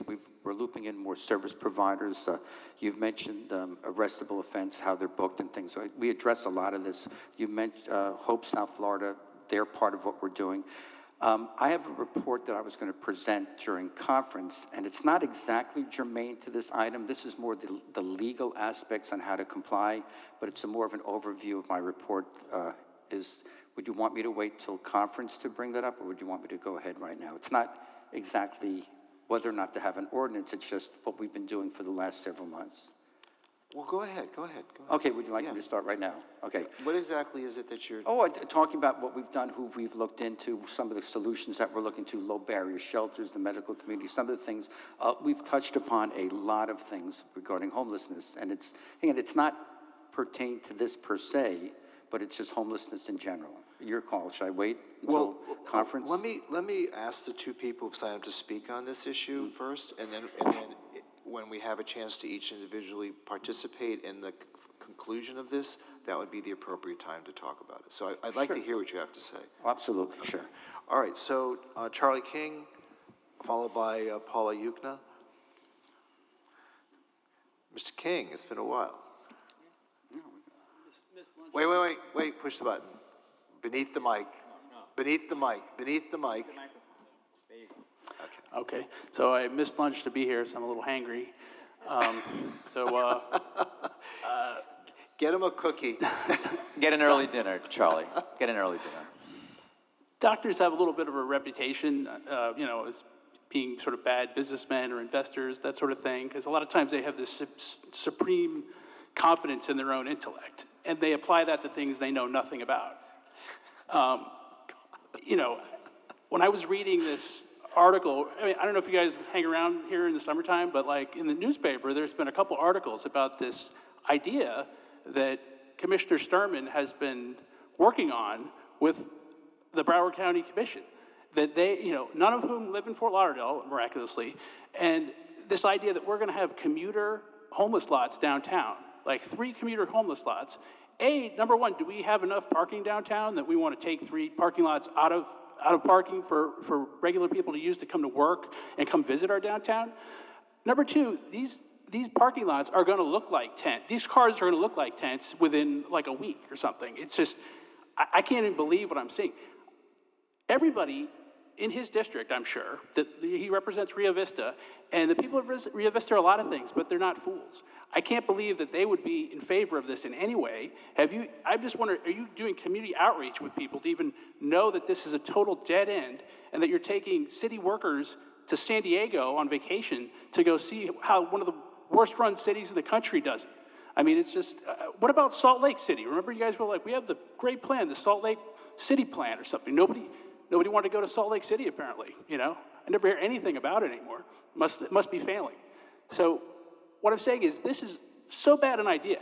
Everybody, left, right, black, white, gay, straight, wants fewer homeless people downtown. Not, can we put another 300 in the most visible places that we can find downtown? It's just such a bad idea. I can't believe that we paid for him to go to San Diego and explore it. I mean, do you guys have any control over people going off and spending money and having ridiculous ideas? I mean, the 9 Democrat commissars on the Broward Politburo must look at him like he's the ultimate useless idiot for them. Useful idiot. It's just like, this is like great for them. Like, we have a guy on their commission who wants to take all of our homeless people. Half the homeless in Broward County are already in our city, and they want to keep them here. And to do it with like commuter cars, like these people have cars. I bet you if you actually put this plan into effect, maybe you could ask, what city is on your driver's license? Because it's going to be 90% not Fort Lauderdale. You are attracting people to Fort Lauderdale. The other thing is this going to be going around the clock? I've heard a couple different things. Is this just a nighttime thing and then people drive to work? Or are people living in this parking lot 24/7? Then you're going to put a bunch of showers. I can't believe what a bad idea it is. I mean, so Mr. Mayor, we're hearing that this problem has exploded. You've been the mayor for, I don't know how long, 8 years or something? When you became the mayor, I told you that taking our tax money, putting it through the nonprofits, is going to increase the homeless population. You said, if the facts changed, I'll change. It's just growing. It's going to continue growing. Stop putting our money through these. The nonprofiteers love our money. They're servicing more and more people. They're going to keep servicing more people. This is not the solution. The other thing, I was here a couple of months ago, and I mentioned to you those buses up and down Federal Highway. Get rid of some of them. The bus benches, they're every 100 yards with the crassest advertising. They're islands of homelessness up and down Federal Highway. And this idea of like, camping just in the daytime. These people come alive at night. If you go up and down Federal Highway, they're sleeping all over the place. I have a family, I have a wife. Our drugstores our convenience stores and our grocery stores are overrun with people running through there stealing, fighting with clerks. It's on a daily basis. Ask your constituents. It's going on all over the downtown. We want less of that. We want some sort of order. This idea you're going to hand them a notice to appear that they're going to throw away. I mean, is this the new city attorney? I like this guy. He sounds like he knows, like he's been outside before, you know? So, so please address this, and please address Warren Sturman and find out what he's doing with these Broward County commissioners that don't want to solve our problem, that are more interested in their own left-wing ideology. The Broward mayor is well into her 80s and is not going to change to get results in her mid-80s or whatever she's up to. Thank you. All right, thank you. I Paul- will address those in my report. Paula Yukna?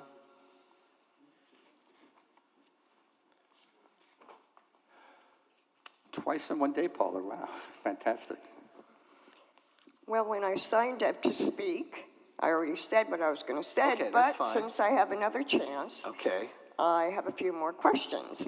Can't ask questions, it's just comments. Okay, my comments are, working with homeless people each and every week, quite a few, up to 150, I was surprised how many on the street are aware of what's going to happen October 1st. And they are upset, they're scared, they're nervous, they don't know what to expect. They don't know, they're asking, am I going to be hauled off to jail? They really don't know. And I don't really have an answer because we don't know. Again, come October 1st, there will never be enough shelter beds available.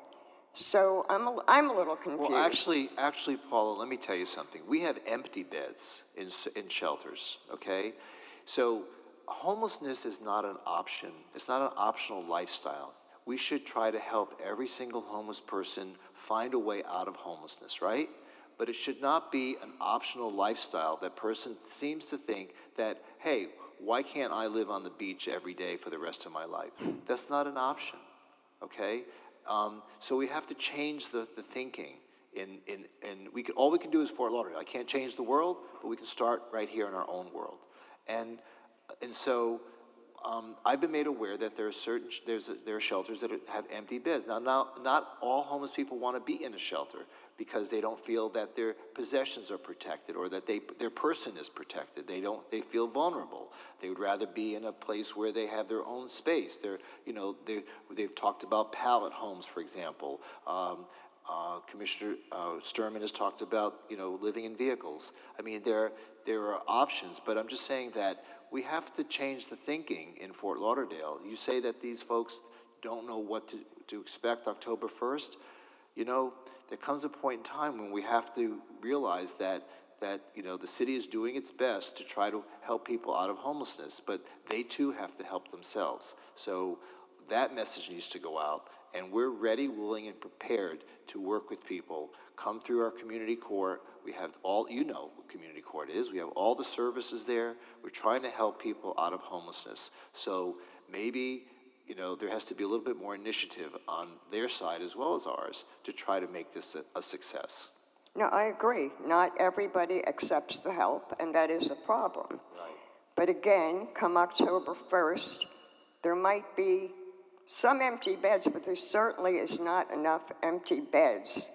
I think the approximate is 800 homeless. But if there's one empty bed, that's too many. Okay. Right? And a lot of people, as you said, that I've heard, I don't want to go to a shelter. I don't feel safe in a shelter. I hear that. I understand. Yeah. But these are supervised shelters, and but again, I personally don't believe that homelessness is an optional lifestyle here in the city of Fort Lauderdale. We should always try to work and help each person to try to get out of homelessness. But we can only do so much. The homeless person has to also participate, and you've been a heroic person in all the years that you've worked through your church and through your neighborhood in trying to really help homeless people get back on their feet and to help them, through their situation. But there's only so much you could do too, right, Paula? Absolutely. You get very frustrated. I know you do.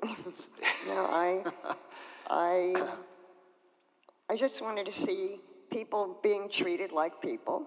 And I fully agree with you, okay? You know, I want compassion showed. Putting somebody in jail, to me, isn't an option unless they do something that they belong in jail. And being homeless is not a reason to go to jail. And I know that it would never come to this if this bill had not come down. So I understand where the city's at, and I still don't understand, like I said, October 1st, is the first thing that's going to happen is that they will be asked to go to community court. Is that the first option? That's the goal. The goal is for them to appear in a community court. Right. The reason for arresting them is to ensure that they show up. The sheriff's office has said, well, we're not going to participate in that program because, number one, we're understaffed and we don't have enough facility to accommodate all the ones that you would bring here. So that's very frustrating for us because we thought we would have more accommodation from the sheriff's department. But if he's saying that he doesn't have the capacity to work with us, you know, we're going to try to find other ways. We've been talking with our police chief in trying to find other accommodations going forward. It may not happen tomorrow, but as we, you know, finish our new police facility and be able to rehabilitate the old one, maybe we'll be able to have a new facility that we can utilize on our own with no one else's assistance and relying on nobody else to try to work these problems through. I know you're trying, and I thank you all for that. All right, thank you, Paula. Anyone else wish to speak on this item? Okay, Commissioner Sturman. Okay, Chris, you could come up. Anthony, you could come up. I am going to reference you a little bit, and I have an awful lot I'd like to talk about. I have a little something I prepared, but I'm going to veer a little bit just to answer some of the topics that came up here. I had the opportunity to go with Anthony and my chief of staff to San Diego, and in a few minutes I could have you just give your take on some of the things that are coming through here. When San Diego, some of the feedback was it's not one size fits all. No, it's not like you have one shelter, and in the shelter that solves every single problem. There are people that refuse to go to shelters. There's families. There are people that have pets that do not want to leave them. And they have a whole system in San Diego, and I will break in a minute so you could give your take on what I'm going to talk about. But they have shelters. They have. There are people who do live in cars, and Charlie, I know that you ran with that, but that was a small piece of a big picture. We're looking at several options, and for the people who are in cars that are now have to move from block to block, they're going to be in right-of-ways. They'll go in Publix for a day and get told to move. Some of them have jobs, some of them have families, and this is one little piece that people could park safely without having to worry about safety and foods, social services. And they have a whole series of plans from shelters to safe parking to ice fishing houses. And we've talked about pallet homes. And in San Diego, every one of them has two things that are key. Number one, they're low barrier shelters, meaning there's a lot of shelters in the county, but a lot of them might have barriers. Women in distress that might have drug testing to get in, a background check to walk in the door. And as we all know, there are people that are currently on the street that do have drug problems that will not pass the test, people that do have a criminal record. And if we remove everybody but those, then we're left with drug addicts and criminals on the street, by schools, places of worship, playgrounds. They're human beings. They deserve to, have housing. And I'm going to ask you first, Chris. I spoke to Nan Rich, and she gave me a number. And I know the numbers float all over the place, that there's excess beds. But I've been told, first of all, the number of homeless in the county, number of homeless in the city, and number two, how many beds we have. Nan had said there's a deficiency of at least 500 more homeless than shelter beds available. Your take on that? That's the first question. Well, there's definitely more unsheltered individuals than beds, whether or not they all avail themselves of those shelter beds or not. I think that was the point made earlier, that there may be beds, but folks may be unwilling or unable to get to them. We rely on our beds at the Homeless Assistance Center, so the central and north, and then the 20 beds that we recently contracted with in Hollywood. So I think, and Louisa Agathon is here, she can correct me if I'm wrong, but I think there's about 300 some odd shelter beds. No, 159. So I was way 659. So, and we have more. 659 in the whole county, and the total number of estimate number of homeless that we have in, like. I'm gonna let Louisa come up and help me with these Well, answers. thank you so much. Head count, right. Louisa Agathon, Neighbor Support Manager. So the 2023 pit count point in time reflects 2,400 homeless in Broward County. About 1,600 is, and that's 1,600 that are unsheltered. And then Task Force for Ending Homelessness did a survey this past January, and the number of homeless that they counted in Fort Lauderdale were 800. Okay. So of the 2,400, 800 are in Fort Lauderdale itself. And the 1,600, those are people that are unsheltered, unable to get into a shelter. Correct. Okay. So we have a deficit there. Well, thank you so much. Before you leave, Louisa, could you explain what the pit count is? Yes. So people can understand. Yes. So every year or every other year, the Continuum of Care hosts a survey that is done throughout Broward County in order to identify the number of homeless individuals within our county.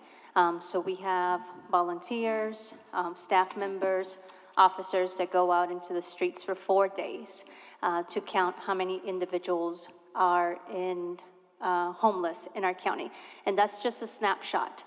So it's not an accurate number, and those are two different data sets. So one is the pit count point in time, and then one was the survey that was conducted by Task Force for Ending Homelessness. Thank you. Anthony, I'm going to have you sit just for a minute. I will call you up in just a couple minutes. Chris, thank you so much. To give you, everybody, a snapshot what we've been doing, I've been working with the county, and I've been working with Lamar Fisher as my point of contact for several months. As I mentioned, this started several months ago when we were hoping to repurpose the stockade, maybe for sheltering or for any purpose as a homeless assistance center. And one of the reasons I was put forward is we had a lot of momentum from Broward Health. They have a particular interest in the healthcare needs of the homeless because they have patients in the hospital that normally would be discharged. They might have a wound that's open, they might have a fractured bone or something. They could easily be discharged. Their level of care does not dictate an acute care facility, but there's no place for them to go to. So they're going to be in the hospital for 4, 6, 8 weeks, just receiving antibiotics. Normally they would go to a home, they go to their own home, they'd be eligible for home health services, but because they would be going out on the street, number one, their eligibility is now at risk. They do not qualify anymore for home health services, even though insurance might provide them. And number two, it's not a, they go out on the street, they have an open wound, it gets infected, they come right back in and they haven't solved anything. So they were very motivated to work alongside of us. We've now looped in, we've met, like I mentioned, roughly every 2 weeks. Susan, as well as Anthony, was meeting with us on a regular basis. Chris, welcome aboard. You're very fresh. No, Anthony, we love you, mind you. But Chris, thank you. We've had the police chief and fire chief have joined us. We've also opened up to Broward Health, as I mentioned. Now we've opened it up. Last meetings, we've had Salvation Army has met with us. We've had United Way. And yes, Hope South Florida has been at our last meeting talking about several things, including this initiative with having safe parking, which, by the way, is only a very small piece of our plan. But it's one of the things that's gotten a lot of attention in the press because it's different, it's unusual, and that's why everybody's talking about it, but it's not the plan itself. We've spoken to other people that are on the side. We've had several talks with representatives from the Sheriff's Department, particularly looking at the stockade. And I don't like to call it a stockade, but for lack of a better term, we'll just, for the moment. And I do like the term neighbors, by the way, Pam. I love the way you portray. These are our neighbors. School boards, as well as we're looping in our homeless advisory. I've had a chance to meet and spoke to Nan Rich, and she said a few things. First of all, she is reaffirming her support with me and Lamar working as point people with the city and the county. She's backing up a lot of what Lamar might be bringing forward. And some of the things, I'm just going to touch upon some of the things we spoke about. Number one is homelessness, and the mindset is, people think you're going to cure it. And it's like diabetes or cancer. It's not something that you're going to cure. We're going to have a magic wand, it will go away, but it doesn't mean we don't treat it. Number two, and as Anthony's going to say in a few minutes, on San Diego, it's not one size fits all. There's shelter, you'll talk about it in a minute. There's shelter beds, there's safe housing, safe parking, the pallet homes. They had a program where they had sort of ice fishing little houses that are a fraction of the cost that they had set up. And for whatever reason, either people have pets or whatever, families, they don't want to go there. But the one thing that we want to have in common that they had in San Diego is low barrier shelters. And that's a term that I picked up when I started months ago working with the United Way.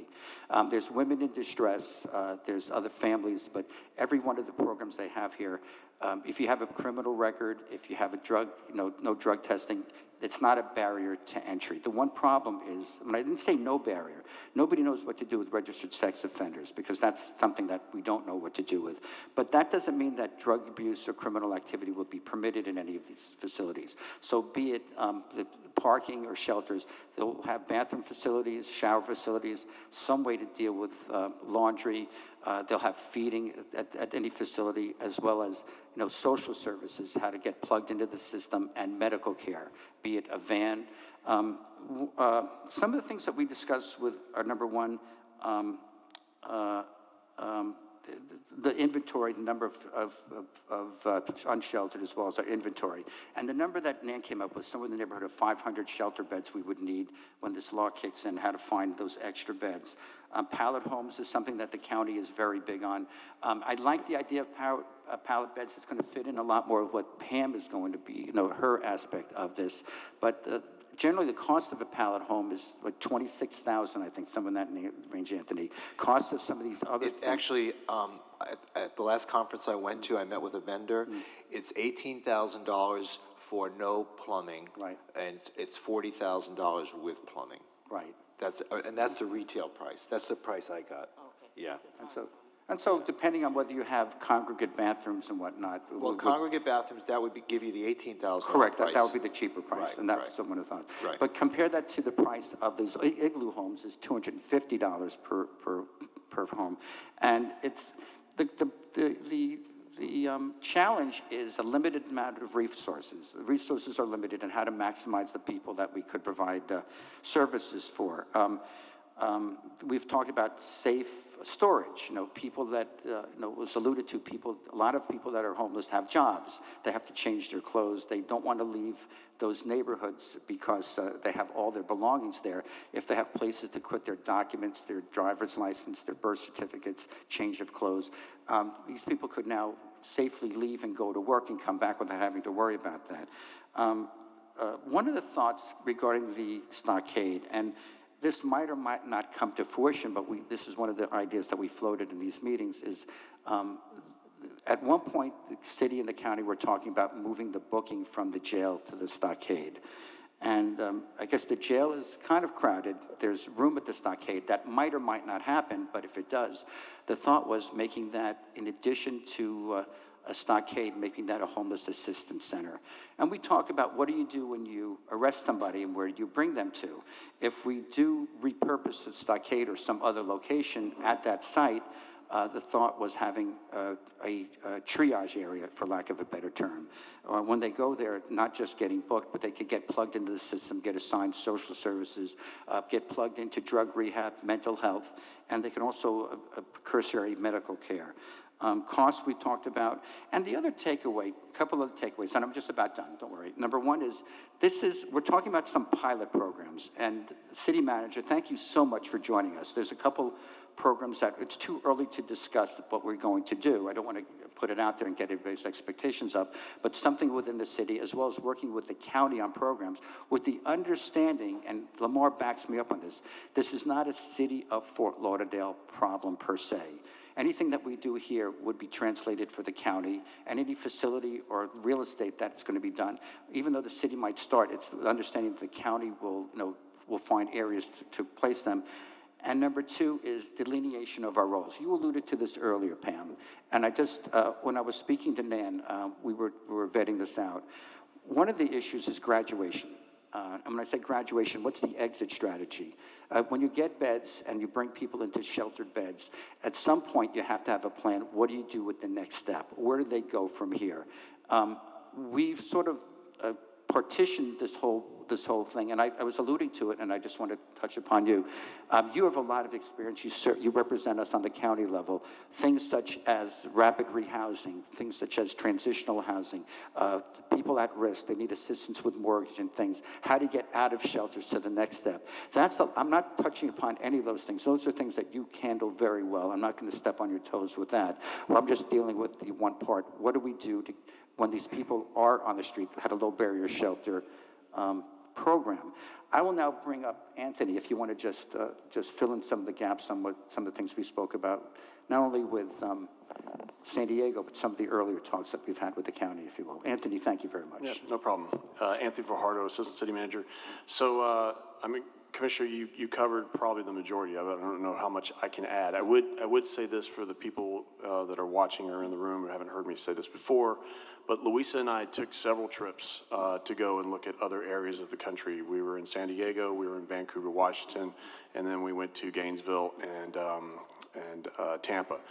This isn't an isolated approach. This is something that they all felt was something they needed to do and take action. They had similar concerns over access to funding through the COC. What the message was clear to us was that you need to take some sort of action because doing nothing is the only guarantee that it is going to get worse. And while there is going to be criticism out there, both good and bad, on any action that a municipality takes, they also said, don't let perfection get in the way of doing something. In other words, if you are in a conversation where, hey, we're going to put in porta potties, was one of the examples we were given. Well, that's not something that people should have to deal with, whether they're homeless or not. And the response was, well, we agree with that, but that's what we can afford right now, and it's better than what's going on. So I think that, from the terms of what we've seen in other parts of the country and what our conversations with other people who are dealing with this issue, this is the path that seems to be providing some sort of relief to this issue. Everyone acknowledges that there are funding constraints and there are logistical constraints. There are ways to get around that, but I would just encourage anyone who's in a decision-making position to take some sort of action sooner rather than later, because it will only exacerbate. If I could add also to the conversation, with Anthony, what you're saying, it is a point where you have to take a step, you have to do something. And even thinking about what we may do, I don't see where with our community courts, I don't see where we are entertaining or talking about increasing from that one day. We're talking about going from giving someone a notice to appear where they say right now 7 days out, basically. We meet every Wednesday. So we need to include additional days to begin to be able to accept these additional individuals who are being given instructions to come to county court. Also, baby steps. That first step, you're talking about portable potties, right? Nobody wants to see them necessarily in the neighborhood, but I'd rather see that than poop on the ground, okay? Let's be honest about what we're seeing. We talked about this with District 3 years ago before I was even a commissioner. I was a homeowners civic association president, and it was a major issue. But when we talked about it, it was like, people don't do that. You're not witnessing that. This is real. You have individuals who are relieving themselves on sidewalks. They're showering in the open. I've seen a video where someone was taking a shower in the fountain at the Huizinga Park. I don't know if you've seen that video that's floating around. So these are things that we need to admit. We got to get away from it can't be in my backyard. It's already in your backyard. So what are we going to do to make the difference? And like you said, those of us who are in position to make the decisions that we're getting and the input that we're receiving from our neighbors, it's time. It's going to cost money, but we have to do something, or we will be San Diego. So just a couple of comments to respond.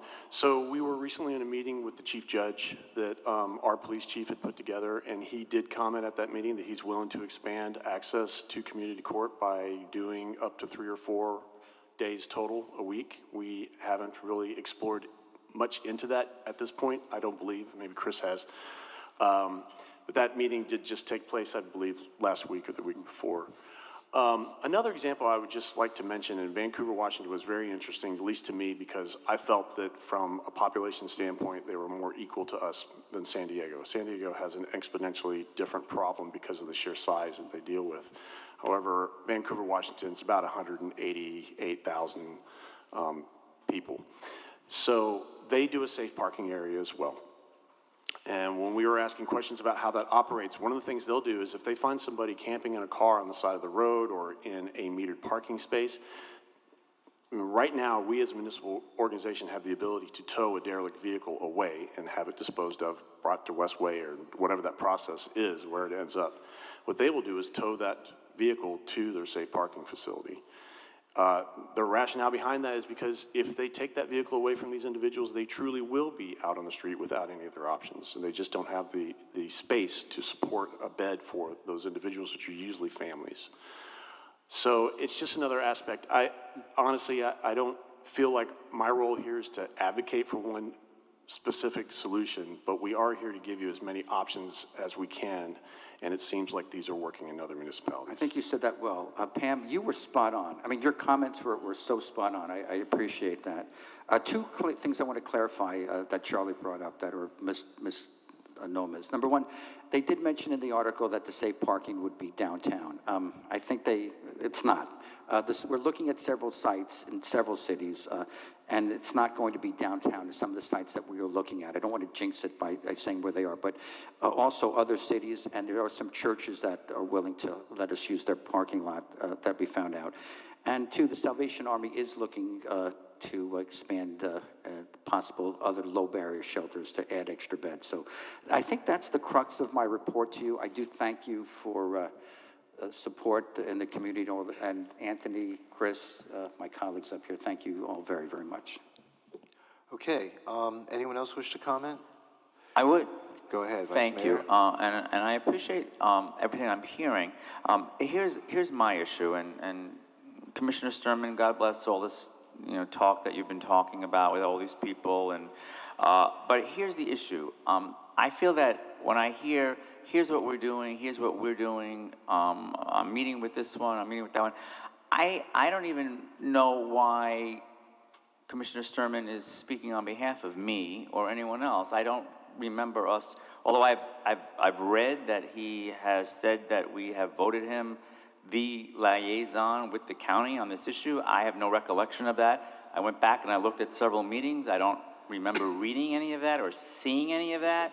I listened to what everyone said. I know that Commissioner Herbst brought it up, I think on July 2nd. Everyone weighed in. It really didn't go anywhere. There was certainly no vote. Well, there was no vote, but there was a consensus where we said that, go ahead, Warren, do what you were doing. Because there was even a statement that Warren and I could not have a conversation because of the sunshine law. That was we did give him directive to go ahead. No, we did not. I would just urge everyone to listen to that meeting then and tell me after you listen to that meeting, you tell me what we said and what we did and what the consensus was. There was none. It just fell apart. It didn't go anywhere. Because it was mentioned that your role on the advisory board and also continuum of care, I listened to it several times. So I'm just bringing that up because when people read things in the newspaper, and then I get calls, about why is the city pursuing a homeless parking lot in downtown? Or why is the city, and I said, well, no, we're not, I'm not, and I'm just not comfortable when I read those things in the newspaper, when I didn't have any say in it, when my district didn't have any say in it, when it's bubbling, it's coming from the top down, in other words. We have not initiated these conversations and all these ideas that we've heard today. So it's just being reported to us as a conversation between someone on our commission and someone on the county commission. I don't know if the county commission has appointed Lamar as the point person on homelessness. I have no idea. I don't listen to their meetings. I don't follow the minutes, so I don't know if that's true. But I do have an issue if any one of us is going to just self-appoint and say, I'm the spokesperson, I'm the liaison, and then even say that we voted on it, when I know we didn't vote, because that all happened at a conference meeting. We don't vote at a conference meeting. But I just want things to come from the bottom up, from the commission up. I don't want to be told about these kinds of policies, and I don't want to read about things in the newspaper that are telling me and telling my constituents that we're going to all of a sudden have homeless parking lots, or we're going to do this, or we're exploring that. And I'm thinking, who's the we? Who is the we? We have not established these policies, and I just want to see it bubble from the bottom up. I don't want to see it come from the top down, and I don't want it to be reported to me as, here's what we're working on, when I know I'm not working on it, and we've not had these conversations. That's all. I'm not going to belabor this point. I'm just saying, I just think that we have to be very careful when we represent what we're doing in the community, and we have to be very careful when we tell people who we are representing. And again, our commission has never met with the county commission. I would be much more comfortable if we had a joint meeting with the county commission to discuss this issue, so that there was full transparency, so that the community can watch the meetings, so that we all know what's happening in real time. I just don't want to report, that's all. I would much rather say, why aren't we meeting with the county? Why isn't the mayor meeting with the county mayor? And then we can have transparency, we can have notice meetings, and this discussion can continue. I'm not comfortable with the direction that this is taking with us really not knowing what's going on. We don't know what's being said. We're not privy to those meetings, and there's absolutely no public notice, no availability of the public to attend these kinds of meetings, so that we know what the people in our community want, or what they think is the direction we should be heading in. Again, I'm not seeing the transparency, and I'm not seeing the public notice, and I'm not seeing the participation from the entire community. And again, I would urge you to go back and watch that meeting, listen to that meeting, and you will see what I'm talking about. We did not appoint anyone to represent this commission in discussions with anyone at the county. That just did not happen. And again, I would urge us to have a joint meeting with the county commission to discuss this issue, because I would feel much more comfortable in that kind of a setting, so that when October 1 comes, and then when January 1 comes, we know exactly what we're doing together, because we have to be walking together on this issue. And anything less than that, to me, is just not satisfactory. Because again, I don't want to have to keep making excuses when I hear from my constituents, what's with this homeless parking lot in the city? What's with this? What's with that? And I'm saying, hey, that's not my discussion. That's not my opinion. And I have not been privy to any kinds of meetings like that on an official level with the county. I mean, of course, we are all free. Each and every one of us is free to have conversations with anyone at any level of government at any time. And I do that, and I'm sure all of us do that. But I'm just not comfortable with someone representing me when I don't know anything in terms of the agendas, the direction that the conversations are going, or even the issues at hand. That's all. Thank you, Mayor. Mayor, may I? Yes, go ahead. Speak up. So I was the one who made the recommendation during my commission agenda report that we allow Commissioner Sturman to continue to represent the commission, since he had been taking the initiative to undertake traveling and explore a number of different concepts. There was discussion about Pam's role and how they might conflict, and Pam agreed that she was comfortable with Commissioner Sturman taking on that role. I believe there was a consensus at that time. It was my recommendation, so I'm pretty sure there was. You're listening to the tape is not consistent with my recollection of the tape, but leaving that aside, if it wasn't clear, let me make it clear again. I will make the recommendation that Commissioner Sturman represent the commission in conversations with the county Like you, I have been asking for months now for a joint meeting with the county. They're not inclined, it seems, for whatever reason, to do that. So in the absence of that, I think it's important that Commissioner Sturman continue to have this dialogue with county officials and try and get something going that he can bring back to us for us to vote on at a later point in time. So if there's any ambiguity from the previous meeting, let's resolve that now. I again make the recommendation that Commissioner Sturman take the lead on working on solutions with whomever from the county is interested in talking to us. Has the county commission taken any kind of vote or consensus in terms of, have they actually appointed a point person to deal with homelessness? So let me just interject here. Before we get to that, Commissioner Herbst, let me just say, you know, our city attorney has been meeting with his counterparts at the county level and with other cities. So there has been an ongoing dialogue as to how to address this new state statute, okay? In terms of options on how to house homeless people, I know that Commissioner Sturman has been talking with county officials. I, too, have been doing it. I think we all, you know, it behooves all of us to continue this dialogue at whatever level we can to try to find solutions.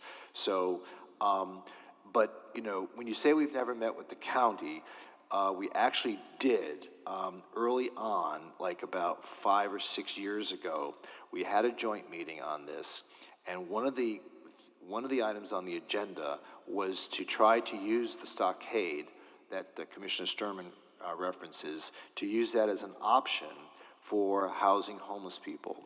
And we were immediately shut down and told it's not going to be available. We don't believe it's a proper environment for homeless people. And in more recent visits to that stockade, it's been determined that it isn't even habitable for the overflow population of the county jail. They've completely neglected it, and in order to rehabilitate it to the point where it can be habitable, it would take a lot of money, which I don't believe they're in a position right now to rehabilitate the site. So whether it be for inmates or for homeless people, at this point, it's off the table, and they've told that to us many, many times. Now, I do have a meeting next week with Nan Rich, the county mayor, in which we're going to discuss a number of topics, including homelessness. Actually, also, the Hope South Florida issue was one of the reasons why she wanted to speak to me. And I intend to expand the purpose of that meeting to discuss all of these subjects. But that doesn't preclude anybody from talking with anybody about, you know, solutions for homelessness, because just listening today, we can't seem to find a solution. We're still grappling, and now that we have this statute looming over our head, we really need to figure out where we're going to go. Now, we all have different opinions about some of the things that Commissioner Sturman talked about allowing people to, you know, to be using their motor vehicles to live in. I personally could not live in a motor vehicle. It's so hot out at night. I think we'd suffocate in our motor vehicles. So, and even still, you know, whether it's a vehicle or a pallet home, like, you know, I know there's always that question of you know, we got to get past the NIMBY issue, but we still have the NIMBY issue, okay? I mean, in whose neighborhood are we going to allow 30 or 40 vehicles to be parked to house homeless people? Where are we going to, like the county, I think, plans to buy 10 pallet homes, right? And locate them somewhere. Where are they going to locate them? They're not going to, I mean, is there any one of you in any of your districts who are willing to raise your hand tonight and say, oh, you can put those 10 pallet homes in my district? I don't see those hands being raised. So I'll speak contrary to that, Mayor. Okay, I did offer the that. stockade in my district. Okay, yeah, I know. Okay, so I'm the only one who's actually volunteered his district as a solution. But unfortunately, you don't have a partner who owns it. That may well be, but I just want to know that I offered it. Then also, there's a conversation with one of the churches in our district. Okay. As well. To put pallet homes? Not pallet homes, but the parking. The parking motor vehicles. Yes. Okay. That's right. Hey, we're making progress. Okay, that's great. Okay. Okay, that came out of one of, okay. Wait, I'm not finished. I'm not finished. Okay. So, so the subject here today is is about, how we're going to respond to the state statute. And, we've had a lot of good conversation here today, and I think our staff is hearing us, and they're going to continue to work with the county officials at the staff level, with Monica Shapiro and the folks there that are assigned to deal with homeless issues. And I think that we're having the conversation, at least they're talking to us. The door was shut for years, as you know. The only time we ever had a cooperative effort with the county that succeeded is when we were able to get rid of the encampment in front of the county library, which we worked together, the city, the county, nonprofits, and the business community. I think they contributed, $300,000 or something, I think, at the time. No, that was just AutoNation.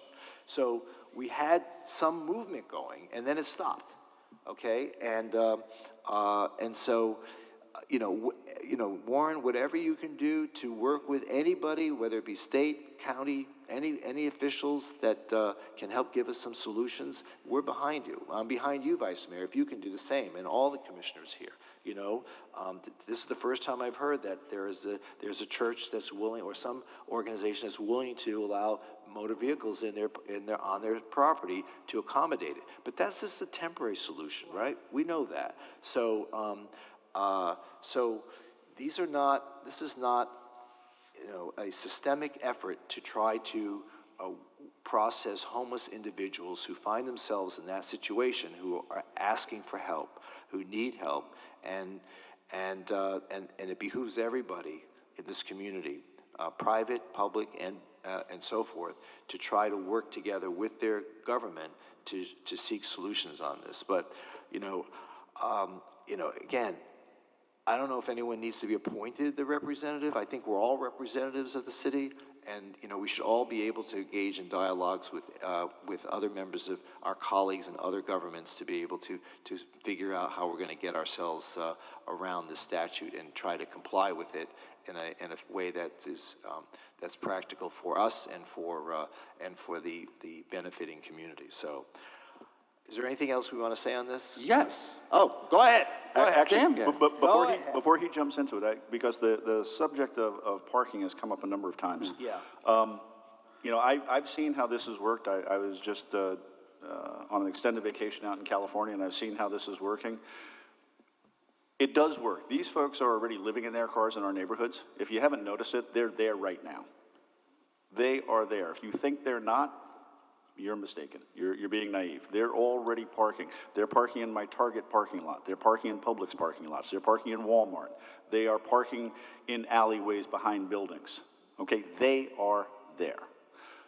These are folks typically that have just fallen into homelessness. These are not the chronic homeless that we're dealing with, which we were talking about earlier today. These are the folks that had a medical bill, couldn't pay rent, wind up living in their car, and hopefully we can get them out of their car and into housing at some point. We've got a number of programs. If we can get them to the right services, we might be able to connect them to a program that gives them first month rent, security, and so forth. But if we are able to do something quickly, inexpensively, I think it's imperative that we consider this, because we are not going to build shelter beds. We're not going to build 1,000 shelter beds in the next 6 months to be able to address the homeless population that's going to be impacted by this new ordinance. Aspirationally, that's a great idea. I'm behind it 100%.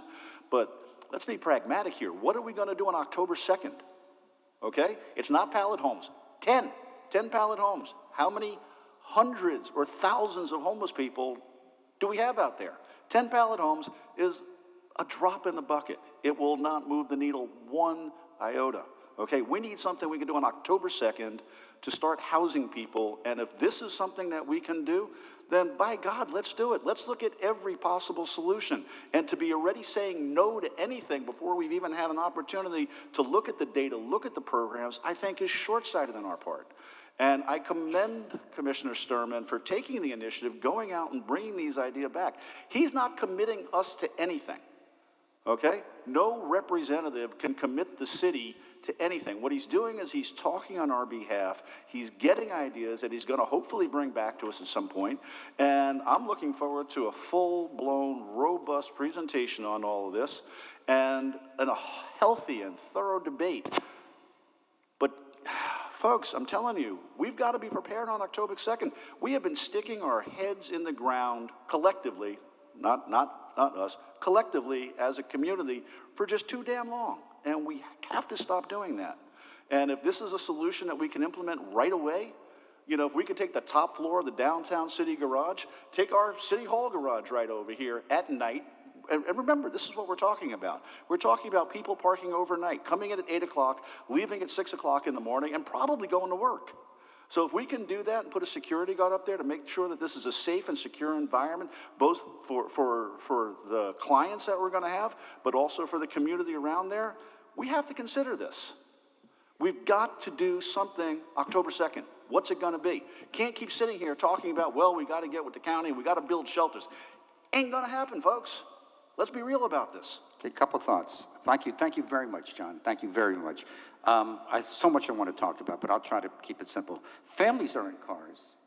Kids are in cars. Working people are in cars. This isn't the whole solution, but speaking to Lamar, this is what we call the low-hanging fruit. We got to get a couple successes out there, and then we could start building on it. It's not the answer. It's a little piece of it, but it's something that could be. I'm not saying we are or we're not going to do it, but number two is I want to be crystal clear about everything. Number one, I'm not making decisions on behalf of anything. I report back to you every time we meet, and I'm not, anything that I do, we will bring to this body, and we will vote on as a body. Number two is, when I was appointed, well, it's a varying opinion, but I have the same recollection as John. We weren't making any headway. You kept hearing over and over, the city and county aren't working together, we're not working, we can't get in. And all of a sudden, I'm working with Lamar and says, hey, you've cracked the door, let's go with it. No, we could go by, like, say, once a month, meet with the county, and then it's going to be 6 years by the time we have any plan going together. I'm not committing anything on our behalf, but I'm just, for sake of efficiency, I would like to continue in this role. And if we need to clarify it, just like John, you were the point person with mediation. Sometimes you have a point person that just tries to go forward, and we're making progress. I don't know why you would, I don't know why you would not want me to continue in this role. John, Pam? You would like me to? And I want you to continue as well. I encourage you to continue. I encourage everybody to. Well, no, that's not the dean. What? That's not the question. You said, would you like me to continue in the role that I thought that you by consensus, you would want me to do last time? I would never tell you not to continue to do what you're doing. That's not the question. Well, that's all I'm saying. I would never stop you from doing what you're doing.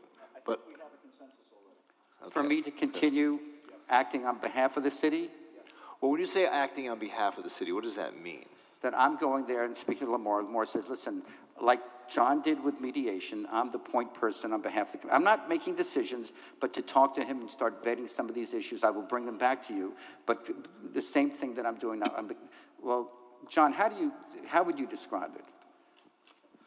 Actually, no, I think you described it very well. Look, we are all capable of having conversations, but if we're having 5 conversations with 10 different people, I don't think we're going to make any progress whatsoever. If we focus the conversation through Commissioner Sturman, and he's able to do that with Lamar, and they're able to socialize a number of concepts and ideas and bring them back to us, I think that's a far more efficient and effective way of trying to get something done. Because again, I think it's great that the attorneys are all meeting, but my conversation with Tom was, that's wonderful, but none of you guys are in a policy setting role. I don't want staff setting policy. And he understands where I'm coming from. This is not a negative comment to Tom. But I don't want the city attorneys in a half dozen cities sitting together, coming back and then telling me, okay, here's what we've worked out. No, it's a policy decision. And policymakers need to be at the table. And if the county will not agree to this joint meeting that I've been asking for since March, then somebody's got to move that. Somebody's got to undertake to get them to the table and come up with some ideas that they can bring back to their respective commissions and try and get something done. To keep doing the same thing and getting the same outcome is pointless. So, Susan, can you find out from the county if Lamar Fisher has been appointed as their point person to talk to the city on possible solutions for this issue? I'd just like to know if he's been. I don't know the answer off the top of my head, but I we don't can know find the out. answer. But Mayor, I'm going to go back, because it's been brought up today about mediation and with Inter-Miami. How's that going? So I happy to support- tell you, we are at impasse as determined by the mediator today. We found this out last night. Right, my question was rhetorical. But anyway, here's what I feel about this. And that's why I supported the mayor being at that mediation. I think when we are going to enter into these kinds of situations where we're either in mediation or whether we're in discussions with the county, it should be mayor to mayor. That's why I always thought that the mayor should have been the person in mediation with Inter-Miami to deal with those outstanding issues. That's just the way I feel in terms of who should be representing this commission in any kind of official capacity, whether it's an appointed, whether it's consensus, whatever you want to call it. That's who should be at the table representing the commission. That's all. Warren, did you want to add anything else? Pam, what's your thought? Well, wait, I'm conducting the meeting. Like, Warren, do no. you have any additional thoughts you'd like No, to? no, I think, I agree with John. I think we're moving forward, why would you, we've had an impasse with the county. I mean, well, look, if it's not Lamar, I mean, whoever I need to speak to get this thing going, because we have till October, we could meet this thing out to death, and it's gonna be years before anything happens. We're getting momentum, and I'd like to continue on this path. Okay. Pam, do you have anything additional you'd like to make? Nothing in addition, just reiterating that I am in support of Warren continuing. All right, Warren, run with it. Yes. See what you can find out You for got it. us. Okay, and thank you let's- so And much. bring back to the commission your findings. Thank you. Okay, very good. Let's get past that. Okay. All right. I guess that's it on the agenda items. We just now go into commission reports. Maybe we should take like a 10-minute break. All right, take a 10-minute break. Phew.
Begin with with our commission reports. And Commissioner Herbst, do you have any commission reports you'd like to present today? Yes, Mayor, thank you. Please go ahead. So, to follow up on what I just mentioned, we were advised by Jack Seiler that we're not making any progress. As you probably recall at the last meeting where we granted Inter-Miami an extension on their ability to park at Lockhart Park, they had promised to come back with an offer for us within 2 weeks. That hasn't happened, and so there's no offer at all. There's no offer, and former Mayor Seiler said we're at impasse, and talked with Tom about that, and we both agree. We haven't seen a willingness to negotiate any further. So I just wanted you all to be aware of that. Okay. As a process, as you recall, we have been working on a parallel path with AECom. We had the 30% design, which I brought back, presented to the commission. We had the 60% design, which we brought back and presented to the commission. They are currently working on getting some clarification from the FAA, and in the meantime, we are putting together a template for the eventual RFP that will be going out for construction once we get to 100% design. I'm hoping we'll have that, Susan, next couple of months. I think seems realistic. So the goal that I've had all along, ever since I first started, since the election, is to try and get a shovel in the ground by the spring of 2025. I believe we're on track with that. Hopefully nothing will upend that process. Again, like I said, we get to the 100% design, we go out to bid, we get a contractor on board, and we move forward. Okay. Do I have a question to ask you? So when are we getting it wouldn't be 100% design, isn't it like 90% design, the next stage? What is it, John? Well, we could bring it back at 90, or we could wait. So the 100% design is when we'll go out to bid, right? So I think, as I understood the process from my previous conversations with staff, is the 100% design is when we'll go out for bid. But if the commission wants to see 90% design, we can certainly bring that back. I think we should do 90%, so at least we can tweak it before it goes out to bid, in case Sure. there are any refinements. So happy to do that, Mayor. All right, so when we get at 90% design, if that can be brought to the commission, and then we can put it on a conference agenda and see, I want to see, like, there's going to be pickleball courts, there's going to be all kinds of things there, so let's just see what that's going to look like. Absolutely. Yeah. Okay. And I think what we're really going to see, Mayor, when we go from the 60 to the 90% design, is really just a firming up of the cost estimates. There's been a lot of discussion about whether the prices are inflated. I know we even had that discussion here at the commission level, where we thought that the prices might have seemed a little bit too high. So I'll share with you the thoughts that I had as it relates to pricing. If we look at the amount of money that we spent on Tunnel Top Park, $13 million on a quarter of an acre? If we look at Huizenga Plaza, we're spending, I think, $15 million for 3 acres. Was it 13 million for the tunnel top? I thought it was 5. No, I think the total price was, I think the total price was 13 million for Tunnel Top Park. But when we look at Lockhart Park, we're talking 20 acres. And right now, the total cost of that, the share for Inter-Miami, and I'm using rough numbers, this is ballpark, I'm not trying to be accurate, I'm trying to give a sense of scale, was roughly about 16 million, and the share for the city was about $14 million. So roughly a $30 million project all in. So when you look at Huizenga Park spending $15 million on 3 acres, and we're spending $30 million on 20 acres, I think the idea that this is a wildly overinflated price for a park doesn't hold up. So and that's why I'm looking forward to getting to the 90% design, because we'll have hard numbers by then. And certainly once we go out to bid, we'll know exactly what those numbers are. So 90% design is still engineering estimates. We go out to bid, we'll get hard bids back, we'll know exactly what this is going to cost us, and we'll move forward from there. Okay, all right, great. Thank you. Commissioner Beasley Pittman. Okay. I was sharing with the mayor, when our meetings are this intense, I feel reluctant to share all of the things that have been going on.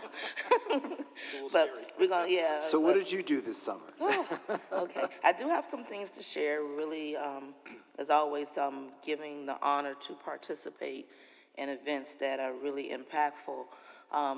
Wednesday, July the 3rd, we the city were able to celebrate 100th birthday for Mr. Thomas Dowry. Mr. Dowry is a World War II veteran, and he has lived in our city in the same house since 1951. So even shared with us, he has the same phone number. So you know he is truly a member of our community. He enjoys great food, great conversation. With that drive-by parade, our police, our fire department was a part. Many of the neighbors, friends and family came out. Also, we had participation and accolades given by myself through the city, Congresswoman McCormick, City Commissioner Robert McKenzie. We all were there celebrating this great birthday for him. So it was a great opportunity. Also sharing that on Sunday, July 14th, also an additional birthday celebration, birthday parade for Maud Starr. She turned 99 years old. She was an educator here in the city of Fort Lauderdale, also a great community advocate. She was a great component with fundraising to help get the African American Research Library into play. Also on that same day, Sunday, July 14th, visiting our city was a National United Music Arts Conference. This was the second year that they visited our beautiful city. This is a conference which brings together a wide range of gospel music styles, including the vocals, instrumentals, dance. So it was a great opportunity to come through and welcome them to our city. The event was actually at the, I don't want to say the wrong hotel, near the Galleria, right at the bridge. Doubletree. They were there at the Doubletree Hotel, and this was their second year. And they wanted me to share that they really enjoy visiting our city and the hospitality that they receive from everyone that's in the area. They're welcome to stay in District 1 anytime they want. Wonderful, wonderful. I did take care of some business on Wednesday, July 17th. I did take training with the Florida Leagues of Cities for the ethics training, so I can check that off. I've done that. Also on that 17th, the community, we had a candlelight memorial for John Lewis. It was sponsored by the NAACP and also stakeholders, Boroughs Electric. It was an initiative where it was encouraged that everyone register to vote and be a part of our civic process. Also on July 18th, our mobile food market was able to provide service for products and availability for the neighbors in our district and also citywide.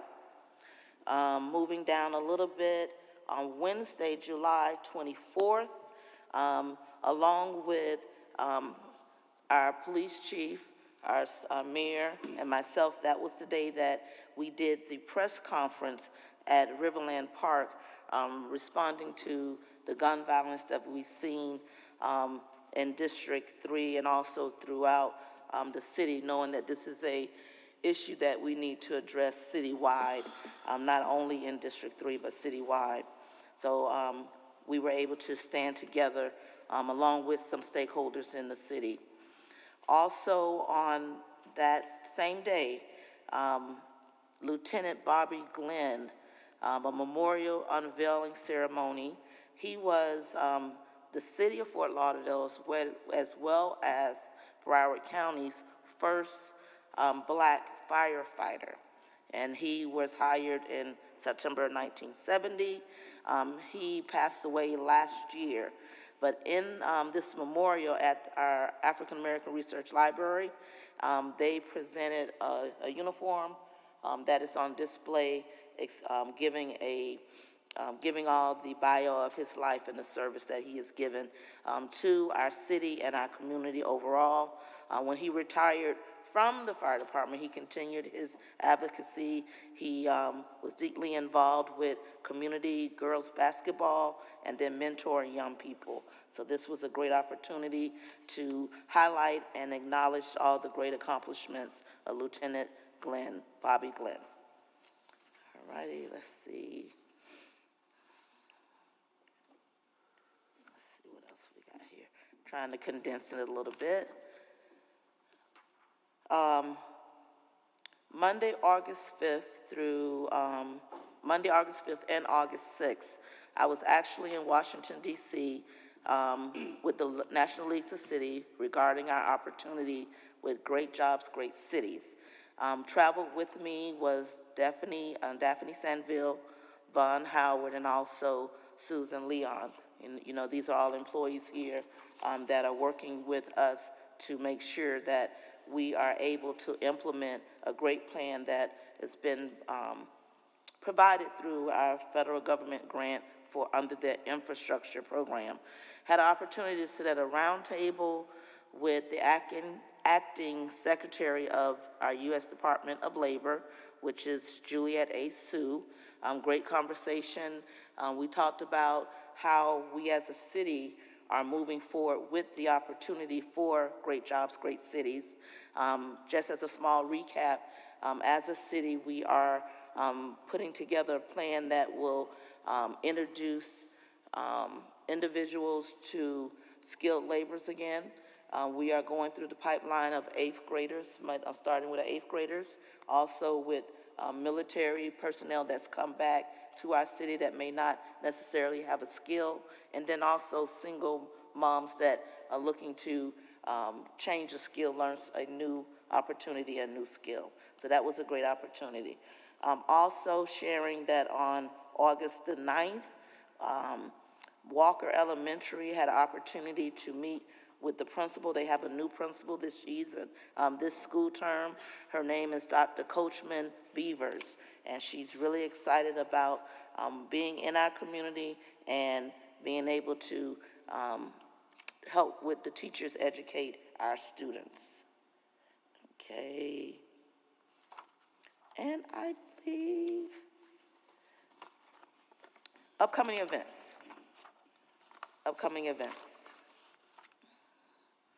This Thursday, August the 22nd, CRA Advisory Community Meeting, public meeting asking for community input.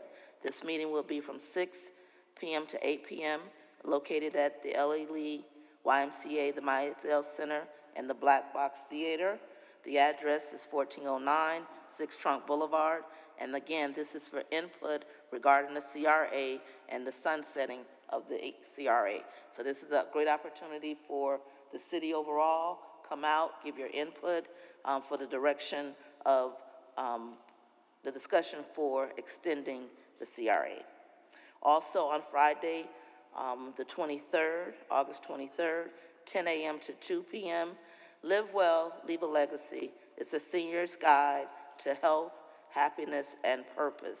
This is a opportunity for our city, our citizens, neighbors, seniors, citywide, to come in and get information regarding opportunities of preserving your properties, making sure that you have in place from the property appraisers the alert on your deeds, also giving you opportunity to talk about trusts, wills, whatever it is that you need to secure your property, and so that you may not necessarily have an issue when you transition. We want that to be a great opportunity for your families as well. I'll be speaking at that symposium. Oh, yes, you will be a part of that symposium, Right. And really excited. This was a vision that really is something that we had always wanted to do, and appreciating the city coming in to help us execute this particular vision, because this is needed throughout the city. There's so many incidents where our neighbors, unfortunately, are falling prey to incidents where people are signing their deeds over, not knowing what they're doing. So this is an opportunity to inform and arm our neighbors to protect themselves. Movie night, Friday, August 23rd at Oswald Park. The movie starts at 8 p.m. And then the last item that I'm sharing is Thursday, September 19th. It is the Sprouts Mobile Food Bus, again, 4 p.m. to 6:30 p.m. New Hope. That's the opportunity to purchase fresh fruits and vegetables in our, what we know to be a food desert. The fruits and vegetable price from $1 to $5. There's nothing on this bus that costs more than $5. Right now, I am enjoying these sweet little blackberries that I got the last time. They are amazing. So this is a great opportunity. And also, I'll be remiss if I do not share, we had hosted in District 3 citywide event, which was Summer Jams. The mayor came out and did a two-step with us. It was at Mills Pond last Friday. Sorry about the dates, you all. What was that, the 15th or the 16th? Whatever, it was the 15th. The 16th. 16th? Yeah. 16? 1-6. Held at Mills Pond. National act was R&B group by the name of Jagged Edge. Local talent, a band by the name of Todrick Hunter and the Groove Players Band.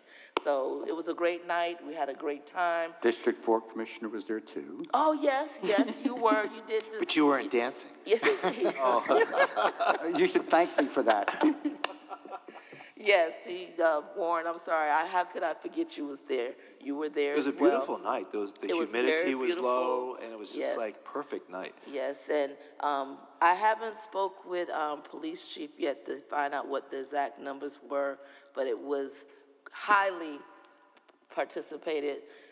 Great event, no incidents, great night out. So we look forward to that annual event again next summer. Okay, that's it. Thank you. Very good.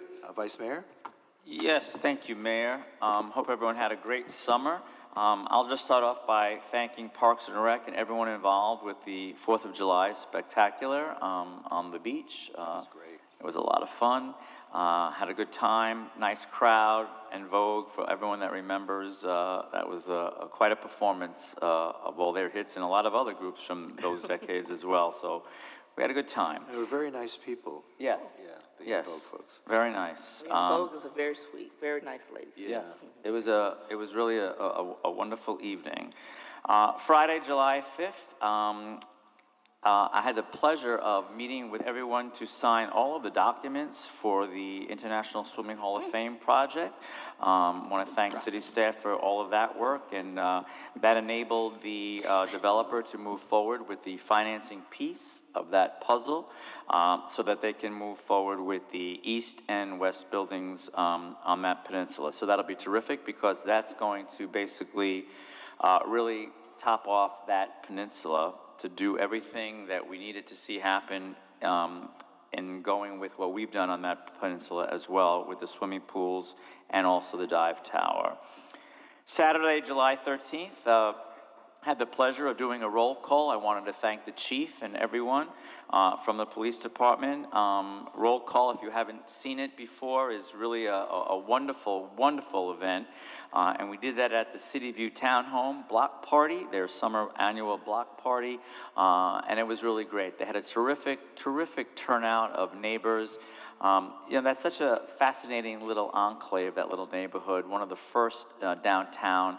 So many people don't even really know much about it or where it is, and it's really a great little community, just beautiful, and they had a really nice turnout, and it was great to see that number of police officers there.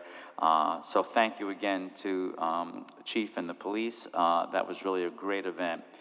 Monday, July 15th, I had the opportunity to present at the Progresso Village Civic Association meeting. Wednesday, July 17th, I did the same at the Flagler Village Civic Association. We met at the Rise, Flagler. At that meeting, the neighborhood was able to see the plans for the YMCA and Broward Health across the street from their neighborhood at Holiday Park, and it was very well received. People were very excited about that. You know, it's always interesting when I make the rounds of the neighborhood associations in District 2, because when you go to the Flagler Village Civic Association, it's a unique situation. It's a really young crowd, and it's very interesting to see that dynamic, and it's very encouraging for the future of our city. The crowd that was there that night, and it was a large crowd, but just really engaged, very eager. There's a very a young new board of directors in that civic association, and I think they've gotten a whole new demographic to be involved. And it was great to see that participation. But that is it's just such a unique and very special neighborhood. Tuesday, July 23rd, I had the opportunity to speak to the South Middle River Civic Association meeting. Thursday, July 25th, I attended the topping off ceremony for the Fort, the pickleball stadium in Snyder Park. That project has made amazing gains in such a short few months, and they are getting ready in a big way because they have to be ready for the Pickleball Association has their major tournament coming to Fort Lauderdale in December. That will be their top purses. December this year? Yes, top purse and also top players nationwide will be participating. I will be, you know, I'm glad you actually asked that, Commissioner. Will I be playing? You know, I hope people are listening because I have not been invited. So thank you for bringing that to everyone's attention. Notice to the world, he has not been invited. Notice to the world. But thank you for bringing that up. I really do appreciate it. But it was very exciting to see, and I'm telling you, because I was there for the groundbreaking, it wasn't that long ago, but now in just a very short time, they're already laying the asphalt, and some of the courts are happening, and the stadium is obviously there. So that was a very special day. What they did at the topping off ceremony, there are more than 150 workers there every single day on that project. Huge economic impact, and the development team just threw this beautiful lunch for all of the workers to say thank you for that topping off ceremony. So it was really very nice. Wednesday, July 31st, I attended the Middle River Terrace Neighborhood Association meeting. Their meeting was all focused on the arts and what they want to be able to do in that neighborhood with regards to art. So that's always something that's very near and dear to my heart. Friday, August 2nd, I had the pleasure of welcoming folks. Holiday Park, as you know, just concluded its Starlight Musical series. Motown was that night on August 2nd. Always a very popular draw at Holiday Park, and those guys did a great job.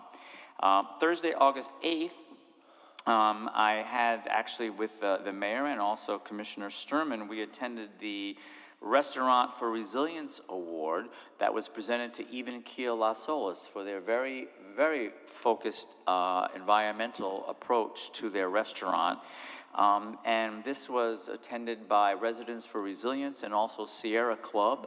And those two organizations did a great job explaining what we need to be cognizant of in terms of our own waterways and how we can do more to make sure that our waterways are healthier. But again, congratulations to Even Keel. That was a really nice event, and thank you to the Sierra Club and Residents for Resilience. Coming up, Thursday, August 22nd, I'll attend the Downtown Business Council's breakfast. Very interesting presentation entitled Downtown Districts on the Rise, and taking a look at some of the innovative developments that are happening. That will be Thursday, August 22nd at Tower Club, I think at 7:30. On Monday, I'm going to welcome a new business to District 2, 9-round kickboxing. And before you ask, Commissioner Beasley-Pittman, I have not been invited to participate in the kickboxing either, so I don't know why, but I will be there to welcome that new business to the neighborhood. That's at 1031 North Federal Highway. August 27th, I'll attend the 4th Annual Heidi Dennis Wonder Woman Scholarship Awards ceremony at the Pelican Grand on the beach. That's always an amazing event. Also that night, I'll stop by the South Middle River Civic Association meeting. Wednesday, Middle River Terrace will be meeting on the August 28th. Saturday, I will be attending the AFL-CIO Labor Ball at the Diplomat in advance of September 2nd, which is Labor Day, and I'll say Happy Labor Day to all.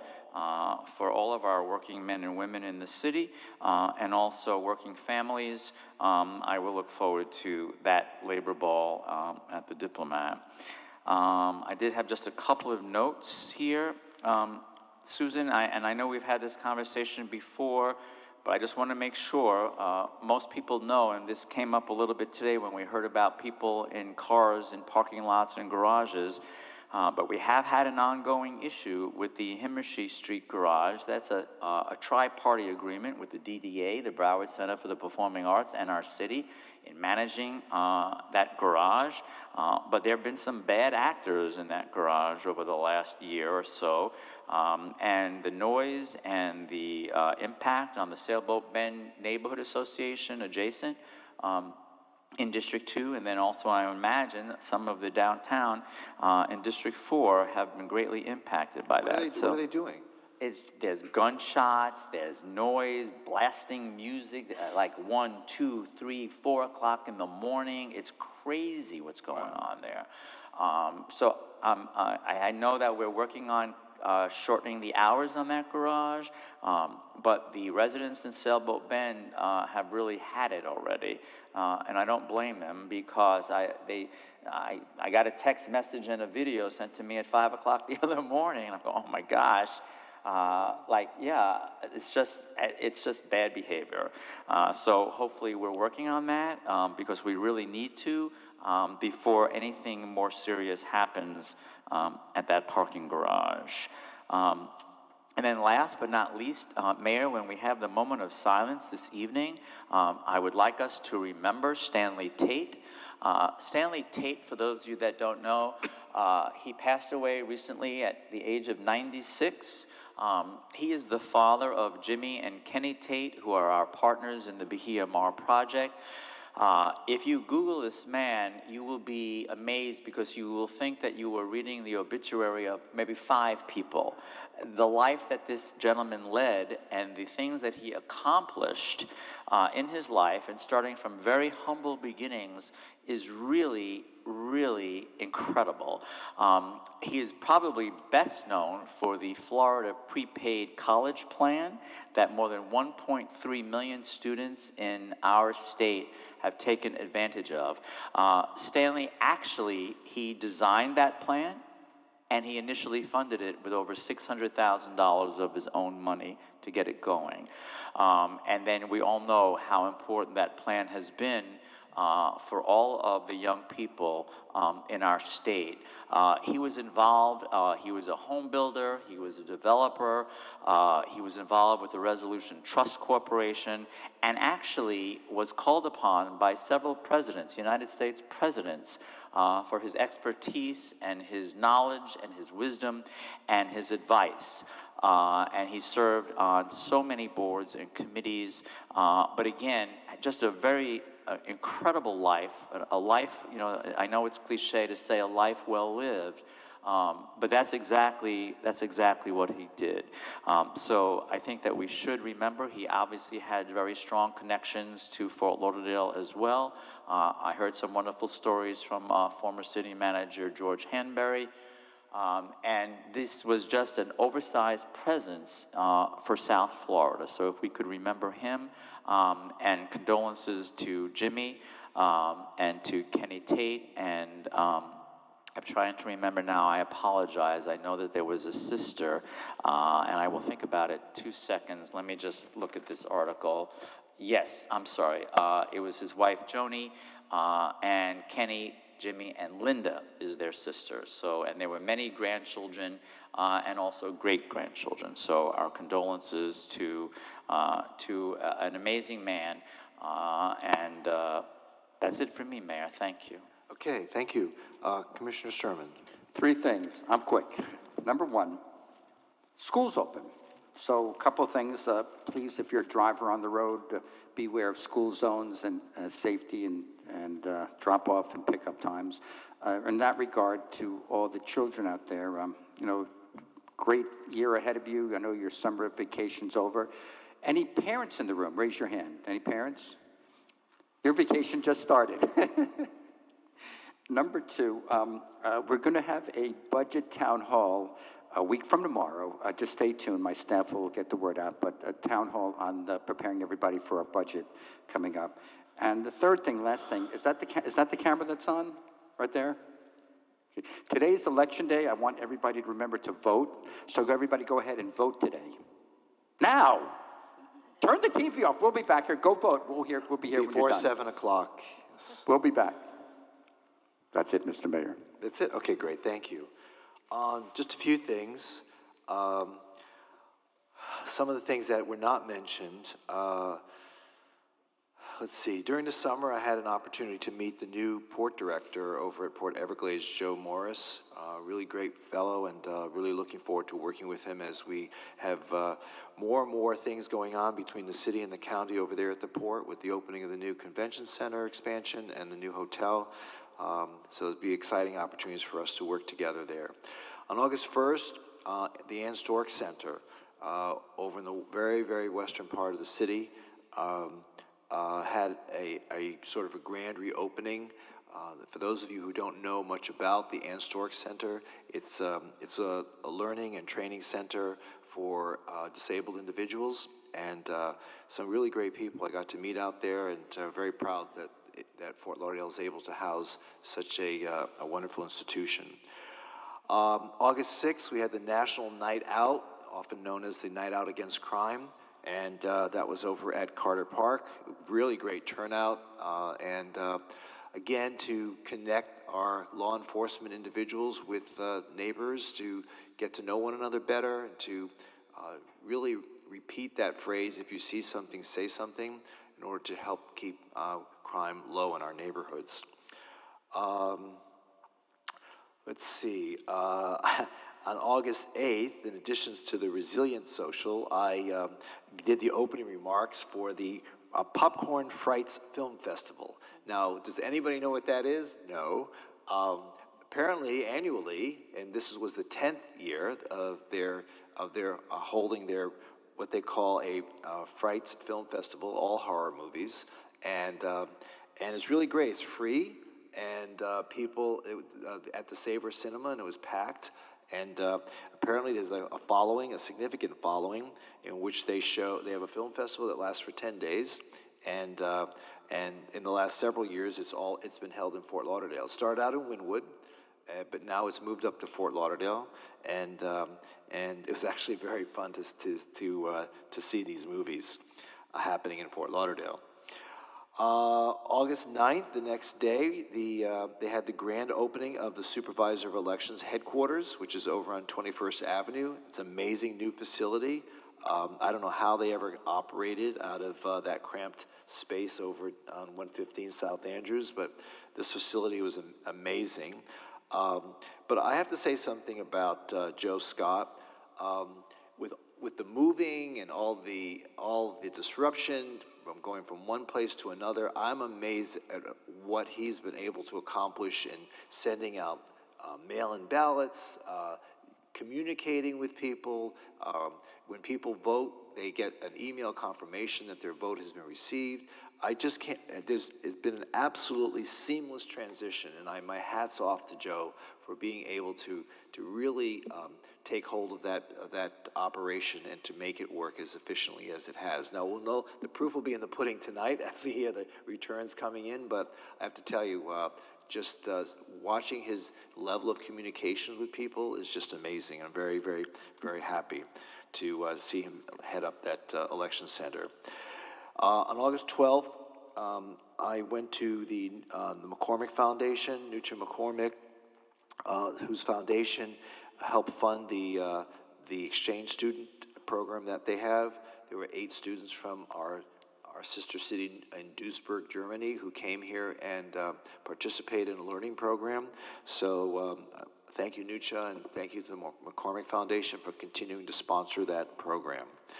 15th and the 16th was the Florida League of Cities here at the Diplomat. I was attending a number of meetings there, got to see a number of our colleagues, especially the newly elected ones that started in March. So it was really great to connect with other members of our community.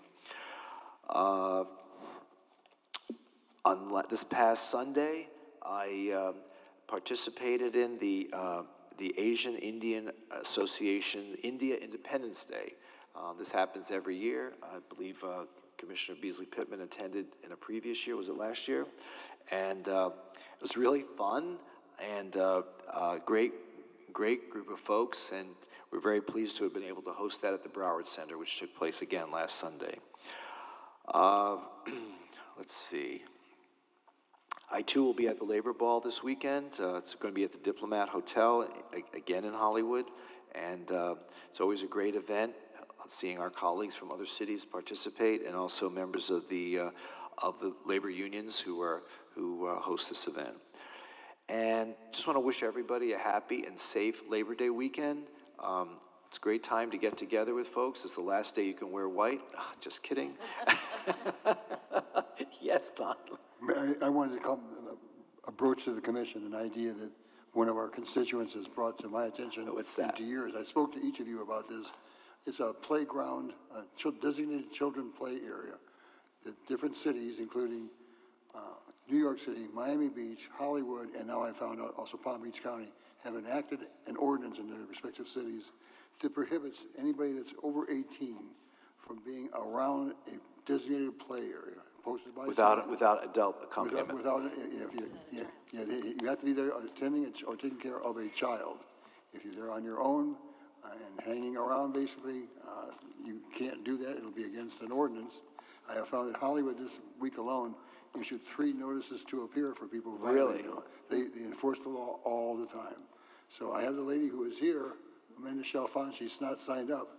She's willing to speak if you want to hear her. Mr. Mayor, she's in my district. Could I request that she comes up and say a few words? Okay, I don't think I was finished with my report. Oh, I apologize. Yes, I am now. You are now. You are now. You are now. See, what a surprise. Wow. Is this what it's like to be cut off? There you go.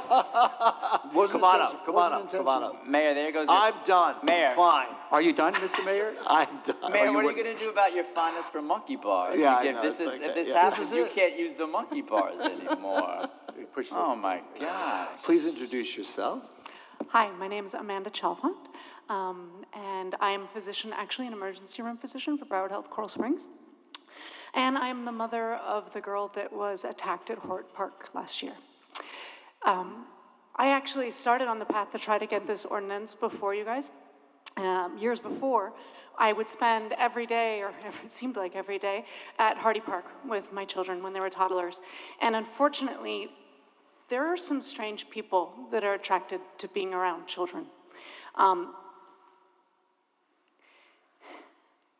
Without an ordinance like this to prohibit people unaccompanied by a minor from being on a playground, everyone can be on that playground. And unless there is an ordinance to remove them, there is no way that police can say, well, previously remove encampments, but that's a different issue you guys are dealing with now. There was a gentleman that would come every day and be on the playground and do exercises, and he was angry seeming, and he was weird. And I reported it, and there's nothing they could do, because there's no ordinance preventing it. And 200 feet away, there was the adult playground equipment. And there was the adult exercise equipment.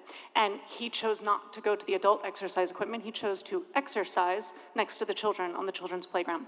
So a lot of cities have enacted this rule, and it's just to keep children safe, to have a safe place for them to play, that an adult, not accompanied by a minor who is on that playground, shouldn't be on the playground section of the park. Everyone has a right to use the parks, but the playgrounds should be a protected, safe place for children. Other cities have done this. There have been no problems legally with it. It seems just reasonable to have a safe place for kids. All right, Tom, you're So are you wanting to bring that as a Well, I walk-on? will bring it to you at the next meeting for first reading. Okay, all right, sounds good. Thank you for being here. Could I just ask one question for clarification? So, Tom and I talked about this briefly, and, you know, one of the things that I enjoy doing, when I lived over on 15th Avenue was walking over to Holiday Park and watching the young kids play Little League. Would this impact that? So how are we crafting this? I have picked up the definition, Commissioner says it's unlawful for any person, play area is any portion of an area within a city park that contains playground equipment for use by children, and it's posted with signs. Okay, so a baseball field or soccer field, because I like to watch the kids play. It won't affect that, and you will not get arrested. Okay. So your daughter was attacked by a dog, not a human, just for clarification. She was, she was mauled by a pit bull, yeah. So, Tom, there's no, I just wanted to ask a question. So this also has to be very carefully worded, right? Because I don't know, like, is there a certain amount of feet? Like, if someone's just walking through a park and, I mean, this is the United States of America. Are we just saying that you can't, it's just weird to me in a way that you would even, I don't know. New York City was the first to do it, and then Miami Beach for many years, Hollywood for many years, and now Palm Beach County. None of these have had any attacks constitutionally by lawyers or anybody else. It just says you shall not be within this play area, and there's signs posting where they are. Is there a perimeter, or like, is it? I think the signs demarcate where the area is. All right, we would have to make sure we have something like that. Yeah, it has to be very clear. We'll have to be very clear about it. But it looks like a good idea. She's been very passionate about this. I said I would bring it to you, and I'm willing to support it. Of course, in our case, nobody else got sued, so it'll probably be us. We have a track record for that, especially on constitutional issues. Let me just ask that. So I've always understood that you can't have unequal treatment of individuals. So if you're saying that an unaccompanied adult, an adult without a child with them, an unaccompanied minor. No, an unaccompanied adult. It's an adult. An adult without a minor. A minor is anybody under 12 under these ordinances. Right. So you have to have a child with you. Right. So if I do not have a child with me, I'm going to be treated legally different from that same individual that does have a child with them. So how do we square that constitutionally with equal protection under the law? I think that 14th Amendment, again, that pesky Constitution thing? We're trying to show that in these kinds of situations, if you're not there to take care of a child, or it's your child, or you're being the guardian, you really have no right to hang around and watch children play on playgrounds. And then the hanging around part, is there like a time limit that constitutes hanging around? No, it doesn't. 5 minutes, 15 minutes, an hour? I will go back and ask the Hollywood prosecutor how they're doing with this in court. But I'm just concerned about the inevitable litigation. I'm shocked that this hasn't been tested before. I am too. Yeah. For Miami Beach, I mean, they're always in trouble. Have they prosecuted anybody, or they just? Hollywood issued 3 notices to appear this week alone, and they do it all the time. Oh, okay. But they have signs. I just don't know, like you're pointing out. So how do I know where the line is, where the sign line is? How do I know where I'm being bad, and in violation? I will work on those details. I respect the reason, for the safety of our children, but also I have an issue with the grandmother who just want to see and hear laughter of children. That's cutting off an opportunity for someone to just go to a park and enjoy the sunshine, the grass, and the laughter of children. I'm fairly confident in these kinds of things that you won't see a park ranger come up and arrest. Park rangers don't arrest anyhow. I think they have a citation authority. But people will be warned there is an ordinance, you can't stay here. They might object to it, but they understand what it is. We'll have to deal with it. So it's your call. Again, if I found 4 cities that are litigious anyhow, and inviting constitutional lawsuits, and they haven't had any, in some of them in 20 years, enforcing this, it's odd. And it's a little bit overbroad to me, but I'm going to look into it, see how it works for the different cities by their experiences, and I'll bring it back. You shared notice to appear. How many cases where prosecution where someone's been arrested for? I will find that out. I just wrote to the prosecutor today. Okay. just today. Is it just a trespassing? What What are you accused of? What are you? It's a violation of 18-so-and-so of the Hollywood City Code in this case. But And what are it's you a- actually guilty of? You're guilty Trespassing or? of being in an area that is prohibited to be there. I guess that's like a trespass. Basically, it's a prohibition. Prohibition of being It's in like a a playground. trespass. It's in the nature of a It's in the trespass. nature of a trespass, yes. Okay. But after warning, trespass requires warning, so. Okay, let's keep going because we got a lot to do before we break. City Manager, your report. Yes, thank you, Mayor. The Monopoly game has requested permission to have Holiday Park and the Fort Lauderdale Beach as game squares. If you are in consensus to support that, we can bring back a CAM in September. Is this going to cost us anything? No. Okay. Are we gonna gain revenue off of it? No. Ben's coming up. Uh-oh. So, and keep in mind that they are charging other They were charging other businesses for being on the board. So this doesn't That's why cost I us asked the anything question. when But- it doesn't generate revenue. But not, were they charging, I heard they weren't charging nonprofits though, is that true?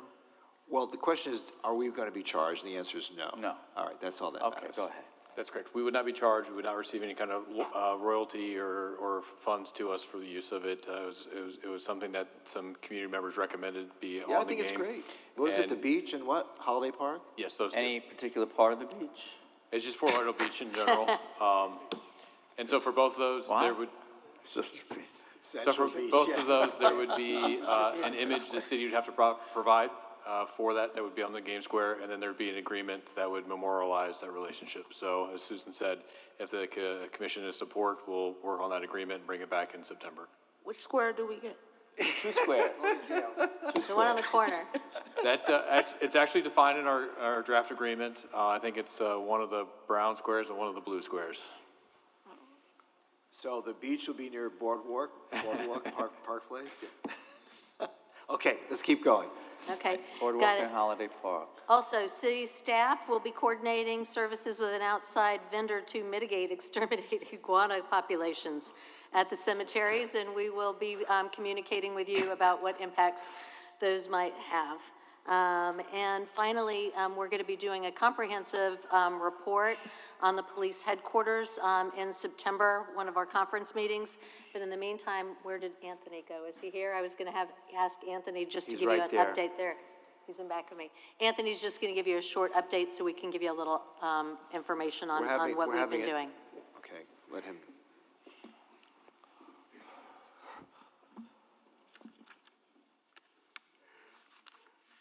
Good afternoon again.